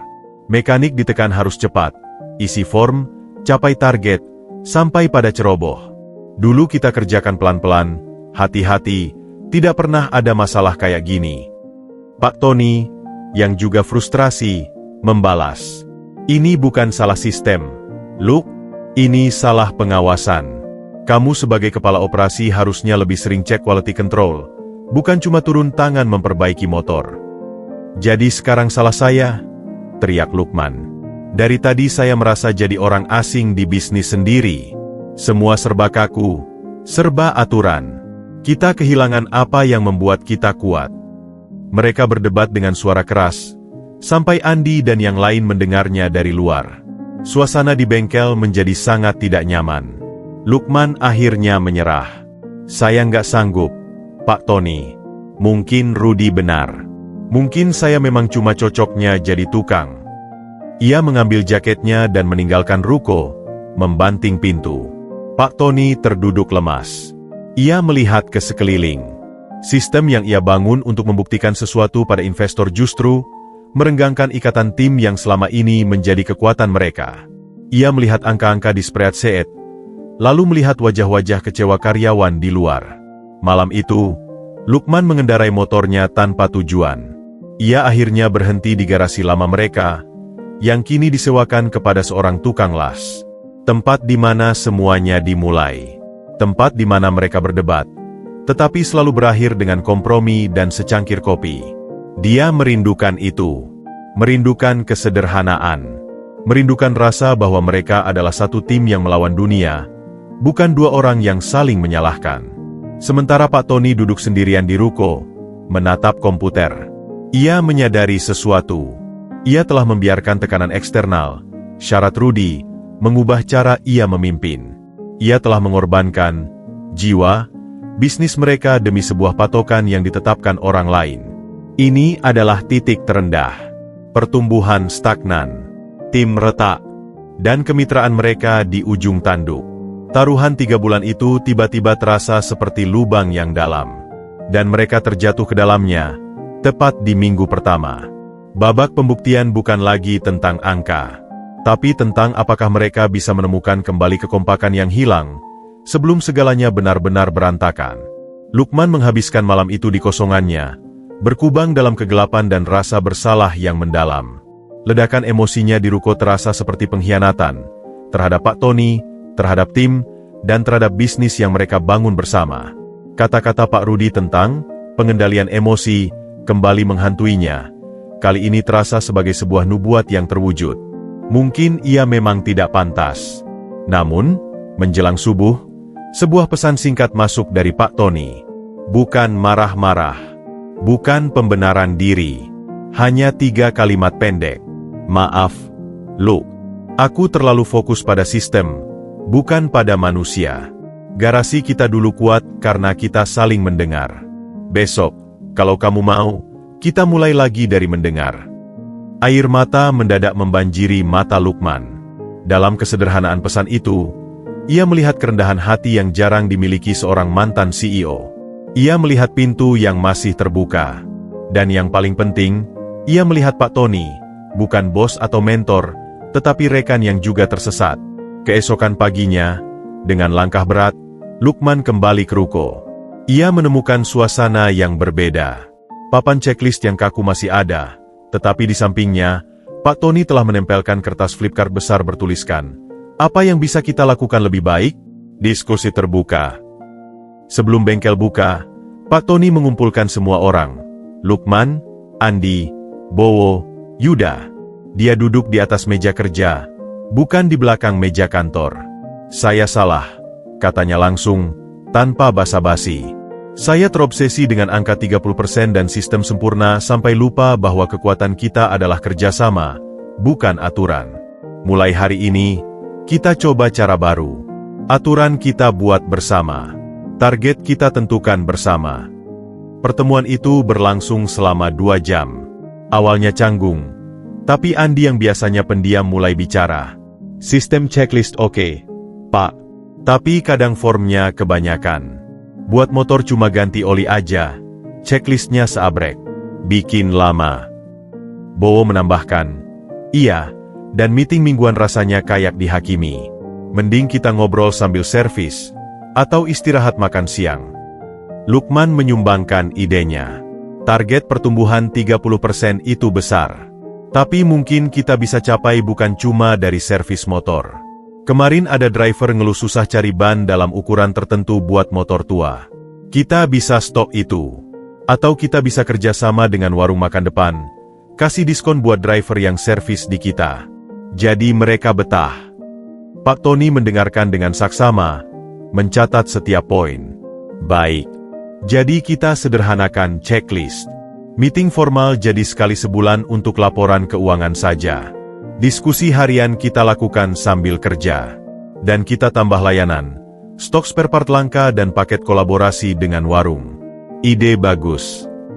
Mereka juga membuat sistem jaga kualitas baru. Setiap motor yang selesai diservis akan diperiksa silang oleh mekanik lain sebelum diserahkan. Ini adalah ide Yuda untuk menghindari kesalahan seperti yang dialami Mas Heru. Dalam beberapa hari, perubahan terasa. Bengkel kembali ramai dengan obrolan, tawa, dan semangat tim. Checklist yang disederhanakan justru lebih efektif dikerjakan. Sistem pemeriksaan silang meningkatkan kualitas secara signifikan. Paket, servis makan, dengan warung nasi Padang di depan menjadi hit. Driver yang menunggu motor bisa makan dulu dengan harga spesial. Lukman dan Pak Tony juga menemukan ritme baru. Setiap sore, sebelum pulang, mereka duduk sebentar di teras ruko dengan 2 gelas teh. Mereka membahas perkembangan hari itu, tanpa spreadsheet, hanya berdasarkan pengamatan dan cerita dari tim. Tadi Bo bilang, ada yang nawarin kita jadi tempat perbaikan resmi untuk satu komunitas driver listrik, lapor Lukman. Bagus itu. Kita perlu belajar tentang motor listrik. Itu masa depan, tanggap Pak Tony. Kamu mau ikut pelatihan singkat soal dasar motor listrik? Aku cari infonya. Kerja sama mereka sekarang seperti 2 sisi koin yang berbeda, tetapi saling melengkapi. Pak Tony yang melihat peta besar dan strategi. Lukman yang merasakan denyut nadi di lapangan dan menerjemahkan strategi itu menjadi aksi nyata. Minggu keempat dan kelima menunjukkan hasil yang menggembirakan.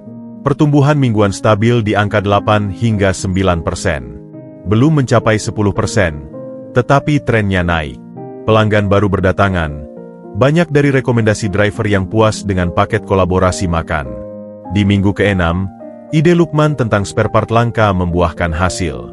Seorang kolektor motor tua dari Bogat sengaja datang karena mendengar mereka menyimpan ban dalam untuk Honda Grand tahun 90-an.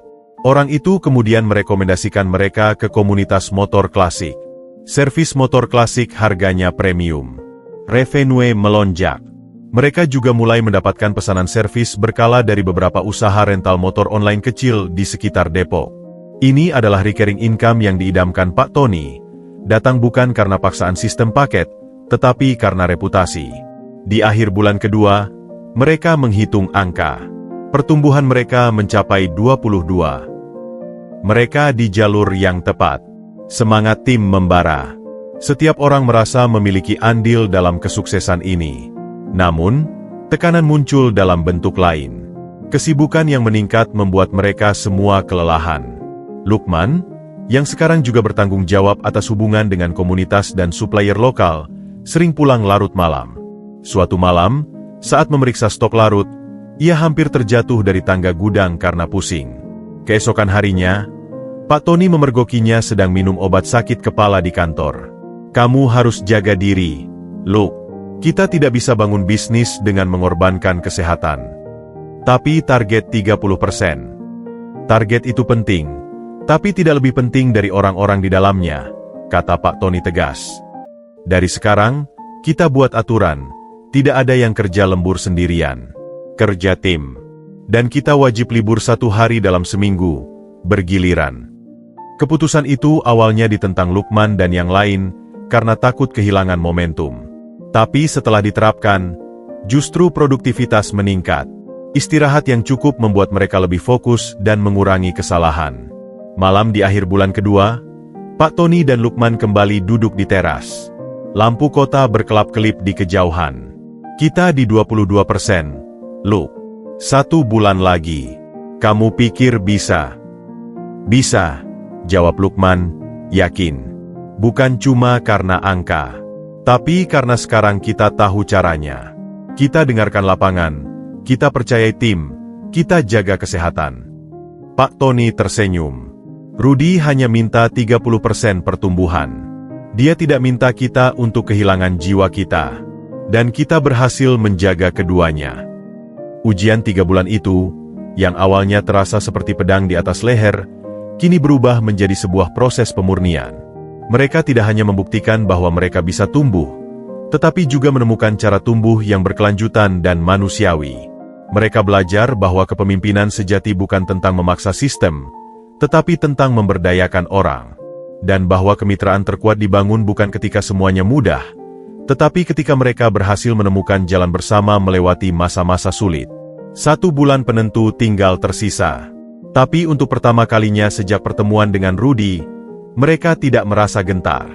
Mereka siap. Bersama. Memasuki bulan ketiga, momentum bengkel bersama semakin kuat. Mereka nyaris menyentuh target 27% pertumbuhan. Suasana di ruko penuh dengan energi positif. Orderan dari komunitas motor listrik mulai berjalan, dan mereka bahkan mendapatkan kontrak kecil untuk servis berkala armada salah satu startup delivery makanan. Segalanya terlihat sempurna. Hingga suatu Selasa pagi yang berantakan. Pukul 8, tak lama setelah bengkel buka, telepon berdering tak henti-hentinya. Bowo yang mengangkat, wajahnya berubah pucat. Banyak yang komplain. "Look," katanya, "data mereka bocor." Lukman mengambil alih telepon. Di seberang sana, suara seorang driver langganan, "Mas Gito," panik. "Luk, dari tadi malam saya dapat telepon dan SMS nggak jelas nawarin pinjaman online. Mereka sebut-nyebut nama saya lengkap, alamat, bahkan tahu persis terakhir servis di bengkel kalian tanggal berapa, ganti oli apa. Ini gimana?" Telepon berikutnya dari Ibu Sari, pemilik warung kopi kolaborasi. "Mas Luk, ada orang telepon katanya dari asuransi, nawarin produk. Dia tahu banget omset harian warung saya dan bilang dapat datanya dari kemitraan dengan bengkel kalian. Saya jadi khawatir." Keringat dingin membasahi punggung Lukman. Dalam setengah jam, ada 5 komplain serupa. Kesamaan pola. Pelaku mengetahui data pribadi dan detail transaksi yang hanya bisa didapat dari catatan mereka. Ini jelas kebocoran data internal. Pak Tony, yang sedang meeting virtual dengan calon supplier oli, segera di tengah. Wajahnya masam. "Ini serangan siber. Kita cuma pakai spreadsheet Excel dan aplikasi booking WhatsApp, Pak. Mana mungkin kena hacker?" sahut Lukman, otaknya berpacu cepat. "Tapi data kita simpan di laptop dan 1 komputer kantor." "Offline," gumam Pak Tony. Lalu matanya berbinar, mencium sesuatu. "Kecuali ada orang yang fisiknya mengakses." Mereka segera mengunci ruang kantor dan memeriksa komputer. Tidak ada tanda-tanda pembobolan perangkat lunak. Log aktivitas tidak mencurigakan. Saat Lukman memeriksa buku tamu servis, yang masih manual, sesuatu menarik perhatiannya. Beberapa nama dalam komplain tadi tercatat dalam beberapa halaman terakhir. Dan ada pola aneh. Semua motor mereka diservis dalam rentang waktu 2 minggu terakhir, dan semuanya ditangani oleh mekanik berbeda. "Ini bukan kebocoran dari sistem digital, Pak," kata Lukman yakin. "Ini ada orang yang secara fisik baca atau foto catatan kita." Tapi siapa? Karyawan mereka hanya Andi, Bowo, Yuda. Mereka sudah seperti keluarga. Rasanya mustahil. "Kita perlu berpikir jernih," kata Pak Tony. "Siapa yang paling diuntungkan jika reputasi kita hancur? Siapa yang ingin kita gagal memenuhi target 30%? Jawabannya hanya satu, Hendra, atau mungkin, secara tidak langsung, Rudy yang bisa menarik investasi jika mereka gagal." Lukman teringat insiden motor Mas Heru yang mogok karena kesalahan pemasangan. Waktu itu ia menyalahkan sistem. Tapi sekarang ia bertanya-tanya, apakah itu benar-benar kecelakaan kerja atau sabotase? "Kita pasang kamera," usul Pak Tony. Diam-diam. "Tapi butuh waktu dan uang. Kita cuma punya waktu kurang dari sebulan untuk selamatkan reputasi dan capai target," bantah Lukman. Ia lalu melihat tumpukan formulir servis. "Ada ide? Atau, kita pasang perangkap?" Rencana Lukman cerdik dan sederhana. Mereka membuat 3 umpan. Data pelanggan fiktif dengan detail yang sangat spesifik dan unik. Mereka catat nama, alamat, dan detail servis palsu di buku tamu dan di spreadsheet terpisah. Untuk setiap umpan, mereka buat tanda berbeda. Umpan A, alamatnya dicatat dengan ejaan salah sengaja. Umpan B, nomor teleponnya memiliki 2 digit yang ditukar. Umpan C, nama motornya adalah model yang tidak pernah ada di Indonesia. Siapapun yang mencuri data ini dan menjualnya ke telemarketer atau pinjol, akan menelepon atau mengirim SMS ke data umpan kita, jelas Lukman. dan kita akan tahu umpan mana yang dipakai, lalu melacak kapan data itu dicuri. Mereka menyebarkan umpan itu di antara data nyata.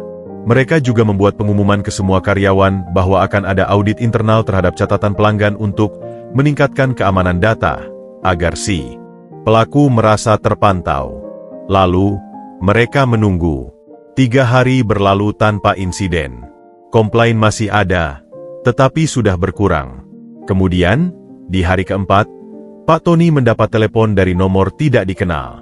Seorang wanita menawarkan pinjaman online untuk Bapak Gunawan di Jalan Anggrek nomor 15. Ya, kami lihat Bapak baru servis motor Honda Vario minggu lalu.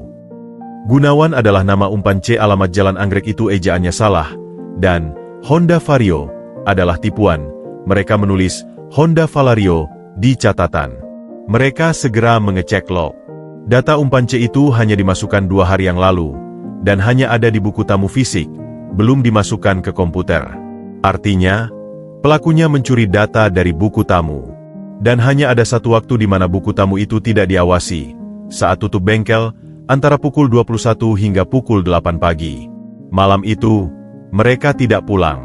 Lukman, Pak Tony, dan Bowo, yang paling mereka percayai, bersembunyi di sebuah ruang gudang kecil yang ada jendela intip ke arah ruang penerimaan di mana buku tamu ditaruh. Malam berjalan lambat. Pukul 1, tidak ada yang terjadi. Pukul 2, Bowo hampir tertidur. Pukul 3.15, saat kota sepi, sebuah cahaya senter kecil muncul dari jendela belakang bengkel yang ternyata tidak terkunci dengan baik. Sosok bertopeng masuk dengan gerakan pelan. Bukan Andi, Bowo, atau Yuda. Sosok itu terlalu tinggi dan besar. Dengan hati-hati, orang itu langsung menuju ke meja resepsionis, mengambil buku tamu, dan mulai memotret halaman-halaman terbaru dengan ponselnya. Cahaya ponselnya menyorot langsung ke halaman berisi data umpan C. Lukman hampir saja menerjang, tetapi Pak Tony menahan lengannya. Tunggu, kita butuh bukti lebih. Setelah selesai memotret, si penyusup mencoba mengakses komputer, tetapi terkunci dengan password. Ia lalu pergi dengan cara yang sama. Dari jendela intip, mereka melihat orang itu melepas topengnya di gang belakang, di bawah cahaya lampu jalan yang redup. Wajahnya asing. Tapi Lukman mencatat dengan cepat. Ia memakai jaket biru dengan logo sebuah perusahaan ekspedisi besar. Ia menghilang ke dalam gelap. Dia bukan orang kita. Tapi dia tahu persis jendela mana yang tidak terkunci dan letak buku tamu. Bisik Pak Tony. Ada orang dalam yang kasih informasi. Esok paginya, mereka memanggil Andi, Bowo, dan Yuda. Pak Tony berbicara belak-belakan tentang penyusupan dan kebocoran data. Kami tidak menuduh kalian. Tapi jelas ada orang luar yang dapat akses dengan bantuan informasi dari dalam sini. Wajah Andi tiba-tiba sangat pucat. Tangannya gemetar. Ada apa, Andi? Tanya Lukman lembut. Dengan suara bergetar, Andi mengaku. Seminggu yang lalu, sepupunya yang bekerja sebagai kurir, menawarinya uang 500.000 hanya untuk memberitahu jadwal lenggang bengkel dan titik lemah keamanan. Dia bilang cuma mau pasang iklan promosi di meja kita. Saya kira nggak apa-apa. Saya nggak tahu dia mau nyuri data. Tangis Andi. Sepupumu itu pakai jaket biru, logo ekspedisi, Lancar Jaya, tanya Lukman. Andi mengangguk, terisak. Rantainya menjadi jelas. Hendra, atau anteknya, menyewa orang, si kurir, untuk mencuri data, dengan memanfaatkan kerabat karyawan, Andi, yang secara tidak sadar memberikan informasi. Tujuannya, merusak reputasi mereka tepat di saat-saat genting menuju target investasi. Kamu bisa hubungi sepupumu, minta ketemu? Tanya Pak Tony. Dengan pengawasan mereka, Andi mengatur pertemuan di sebuah warung kopi. Si kurir, bernama Reno, datang. Saat dihadang oleh Pak Tony dan Lukman yang menunjukkan rekaman kamera tersembunyi dari malam penyusupan, Reno langsung menyerah. Saya cuma disuruh, Bang, suruh fotoin buku catatan, terus kirim ke nomor ini. Reno menunjukkan chat dari sebuah nomor WA yang tidak dikenal. Dibayar 2 juta per data yang valid. Pak Tony mengambil alih. Kamu mau dapat uang lebih banyak dan bebas dari masalah polisi? Ikuti perintah kami. Rencana mereka berani. Reno diperintahkan untuk melaporkan bahwa operasinya berhasil dan data sudah dikirim, tetapi ia juga diminta untuk meminta bukti bahwa datanya dipakai, misalnya dengan minta screenshot iklan pinjol yang menggunakan data palsu Gunawan. Mereka ingin melacak ujungnya. 2 hari kemudian, Reno mendapatkan screenshot yang diminta. Nomor telemarketer yang menelepon Pak Tony ternyata terdaftar atas nama perusahaan boneka. Dan setelah ditelusuri oleh kenalan lama Pak Tony di kepolisian cyber, jejak pembayaran untuk Reno dan perusahaan telemarketer itu mengarah ke sebuah yayasan yang diduga menjadi wadah transaksi tidak resmi milik Hendra Wijaya. Mereka mendapat bukti. "Kita bawa ke polisi?" tanya Lukman. "Belum," jawab Pak Tony, matanya berbinar licik. "Kita simpan dulu.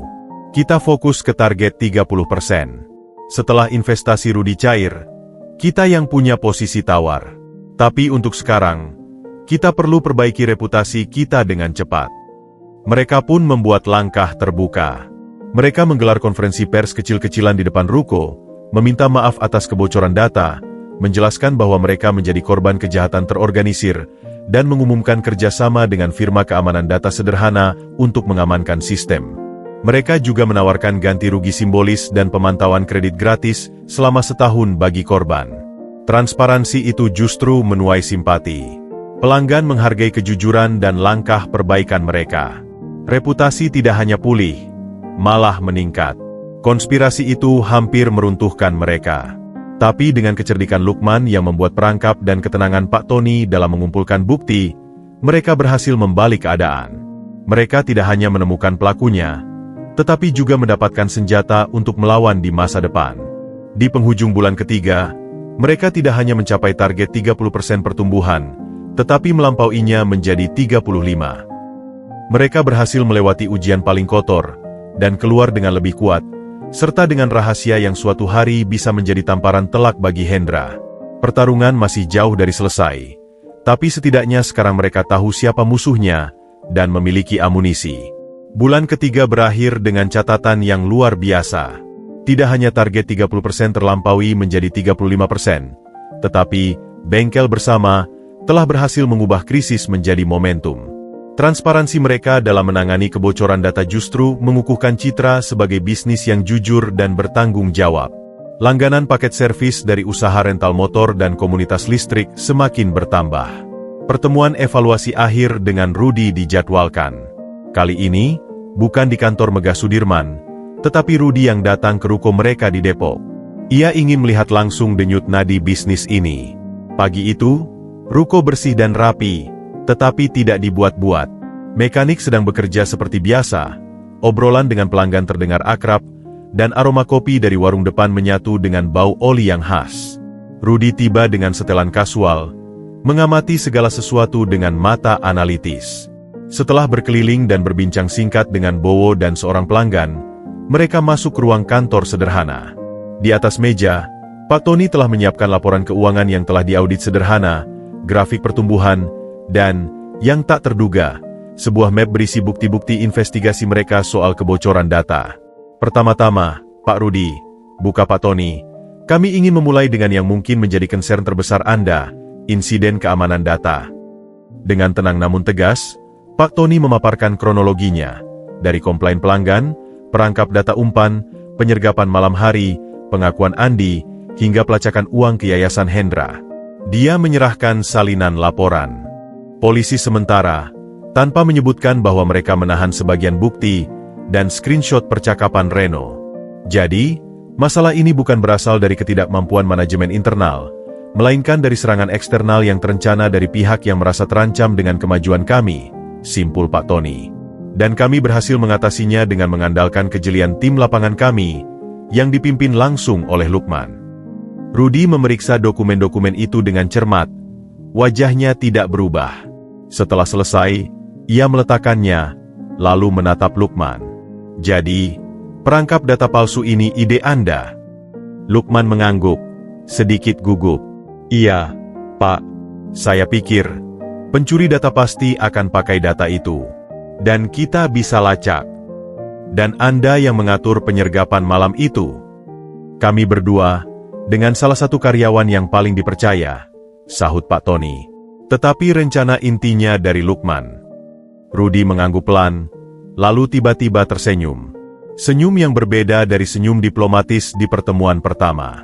Ini senyum tulus, penuh rasa hormat.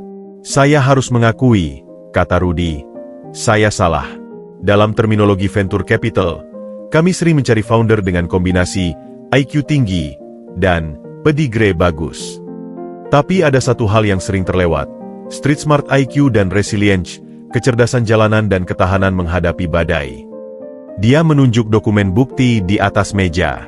Apa yang kalian lakukan di sini menunjukkan kedua hal itu. Tidak hanya menyelesaikan masalah, tetapi berbalik menjadikannya alat untuk memperkuat kepercayaan pelanggan dan bahkan mengumpulkan senjata melawan pesaing tidak sehat. Itu adalah tindakan strategis tingkat tinggi. Luqman merasa dadanya membesar. Pengakuan itu terasa seperti obat penyembuh luka atas segala keraguan dan rasa tidak mampu yang pernah menghantuinya. Dan angka-angka ini, Rudy melanjutkan, menunjuk laporan keuangan, membuktikan bahwa model bisnis kalian solid. Bahkan di tengah krisis, pertumbuhan tidak melambat, malah meningkat. Itu artinya fondasinya kuat. Dia kemudian berdiri, mengulurkan tangannya, pertama ke Pak Tony, lalu ke Luqman. Investasi 3 miliar, tanpa syarat, kami cairkan sesuai kesepakatan awal. Valuasi kami pertahankan.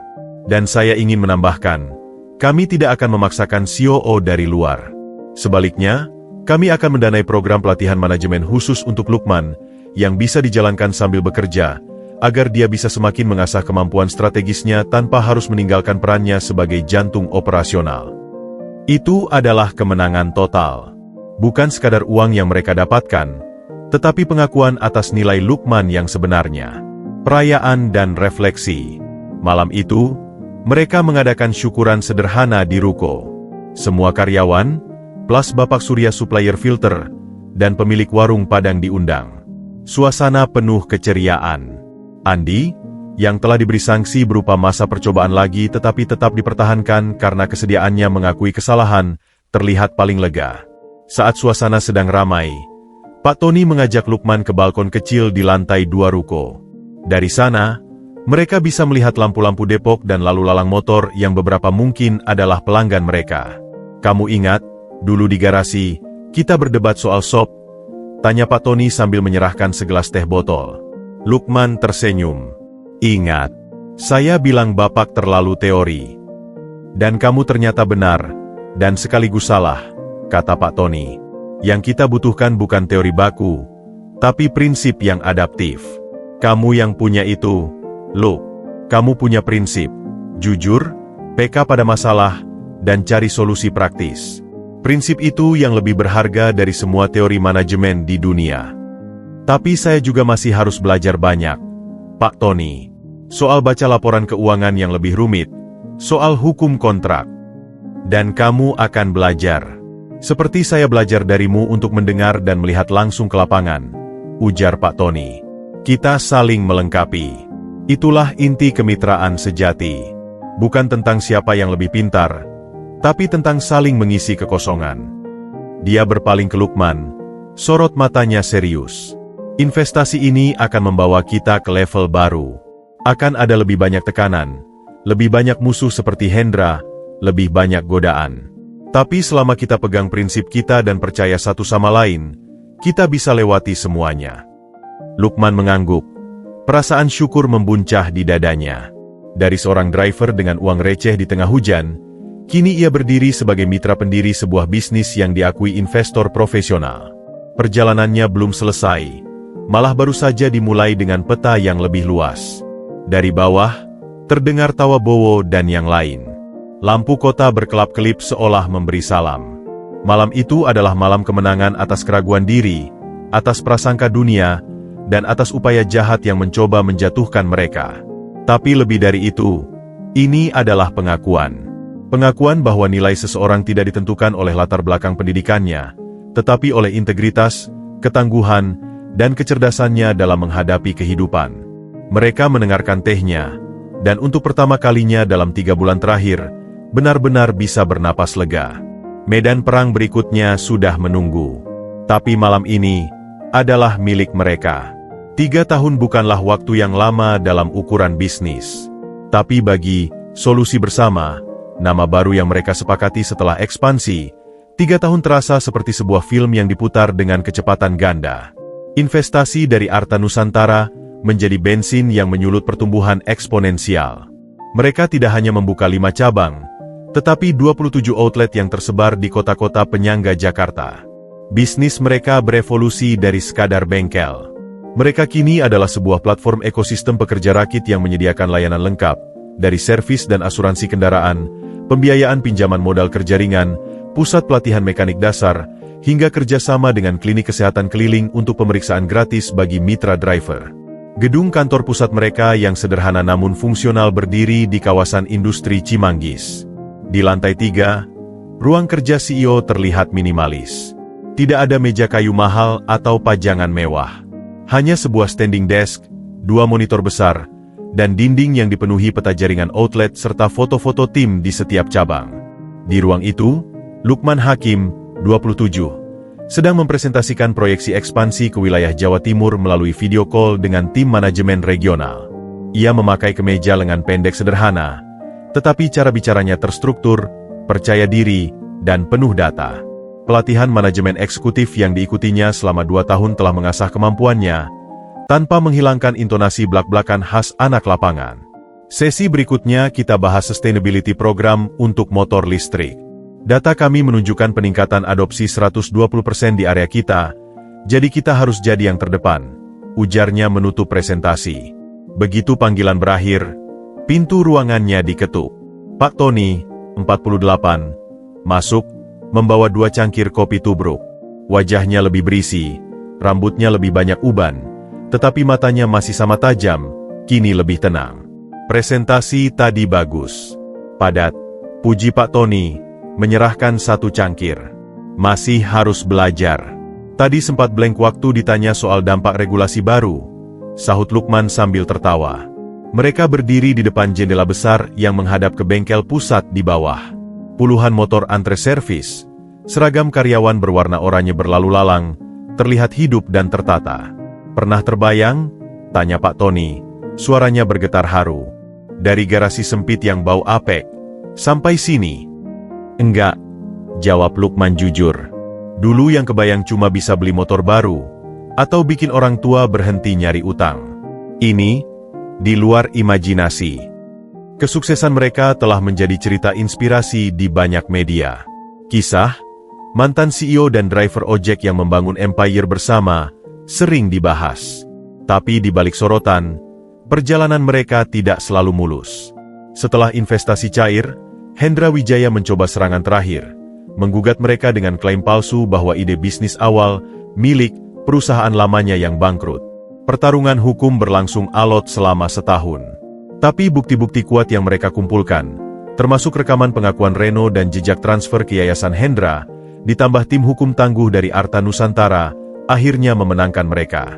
Hendra mundur teratur, dan namanya perlahan hilang dari peredaran.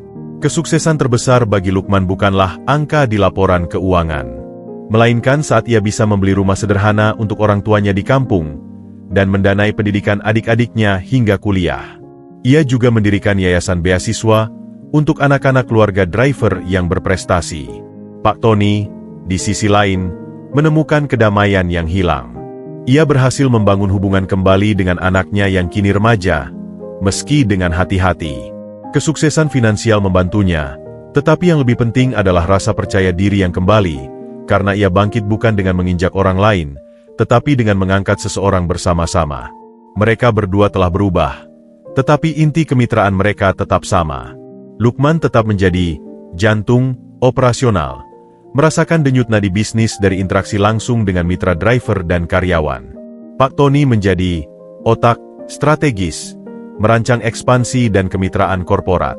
Mereka saling mengoreksi, berdebat, tetapi selalu berakhir dengan saling mendengar. Suatu sore, di teras kantor pusat, mereka sekali lagi duduk berdua. Sebuah undangan penting tergeletak di meja. Indonesia Top Young Entrepreneurs Award, Lukman Hakim, founder CEO Solusi Bersama. Kamu yang harus maju, Luk. Ini waktumu, kata Pak Tony. Tapi Bapak yang Sudah, potong Pak Tony tersenyum. Saya sudah dapat panggilan, mantan CEO yang bangkit. Sekarang adalah Ramu. Dan saya bangga jadi chairman yang menyaksikan mitranya menerima penghargaan itu. Lukman diam, melihat ke arah bengkel di bawah. Ia teringat malam hujan, uang receh, dan garasi sempit. Ia teringat raut putus asa Pak Tony. Ia teringat setiap perdebatan, setiap keringat, dan setiap kemenangan kecil yang akhirnya menumpuk menjadi gunung pencapaian ini. Tidak ada yang berubah, kan? Tanya Lukman tiba-tiba. Kita tetap partner. Saya tetap akan minta pendapat Bapak untuk setiap keputusan besar. Dan saya tetap akan memintamu turun ke lapangan untuk memastikan ide gila saya itu bisa diterapkan. Balas Pak Tony, terkekeh. Itulah perjanjian kita. Mereka bersulang dengan kopi tubruk mereka. Di kejauhan, matahari mulai terbenam, menyinari lusinan motor yang datang dan pergi, masing-masing membawa cerita dan harapan para driver yang kini menjadi bagian dari ekosistem mereka.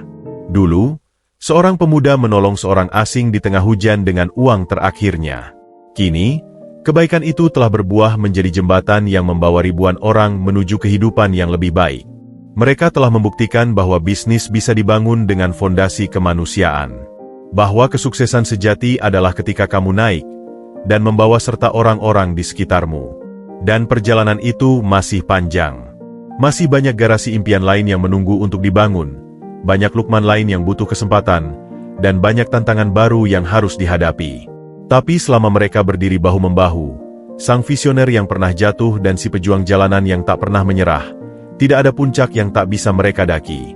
Melambung tinggi, dengan akar yang tetap menghujam kuat di tanah di mana mereka pertama kali bertemu.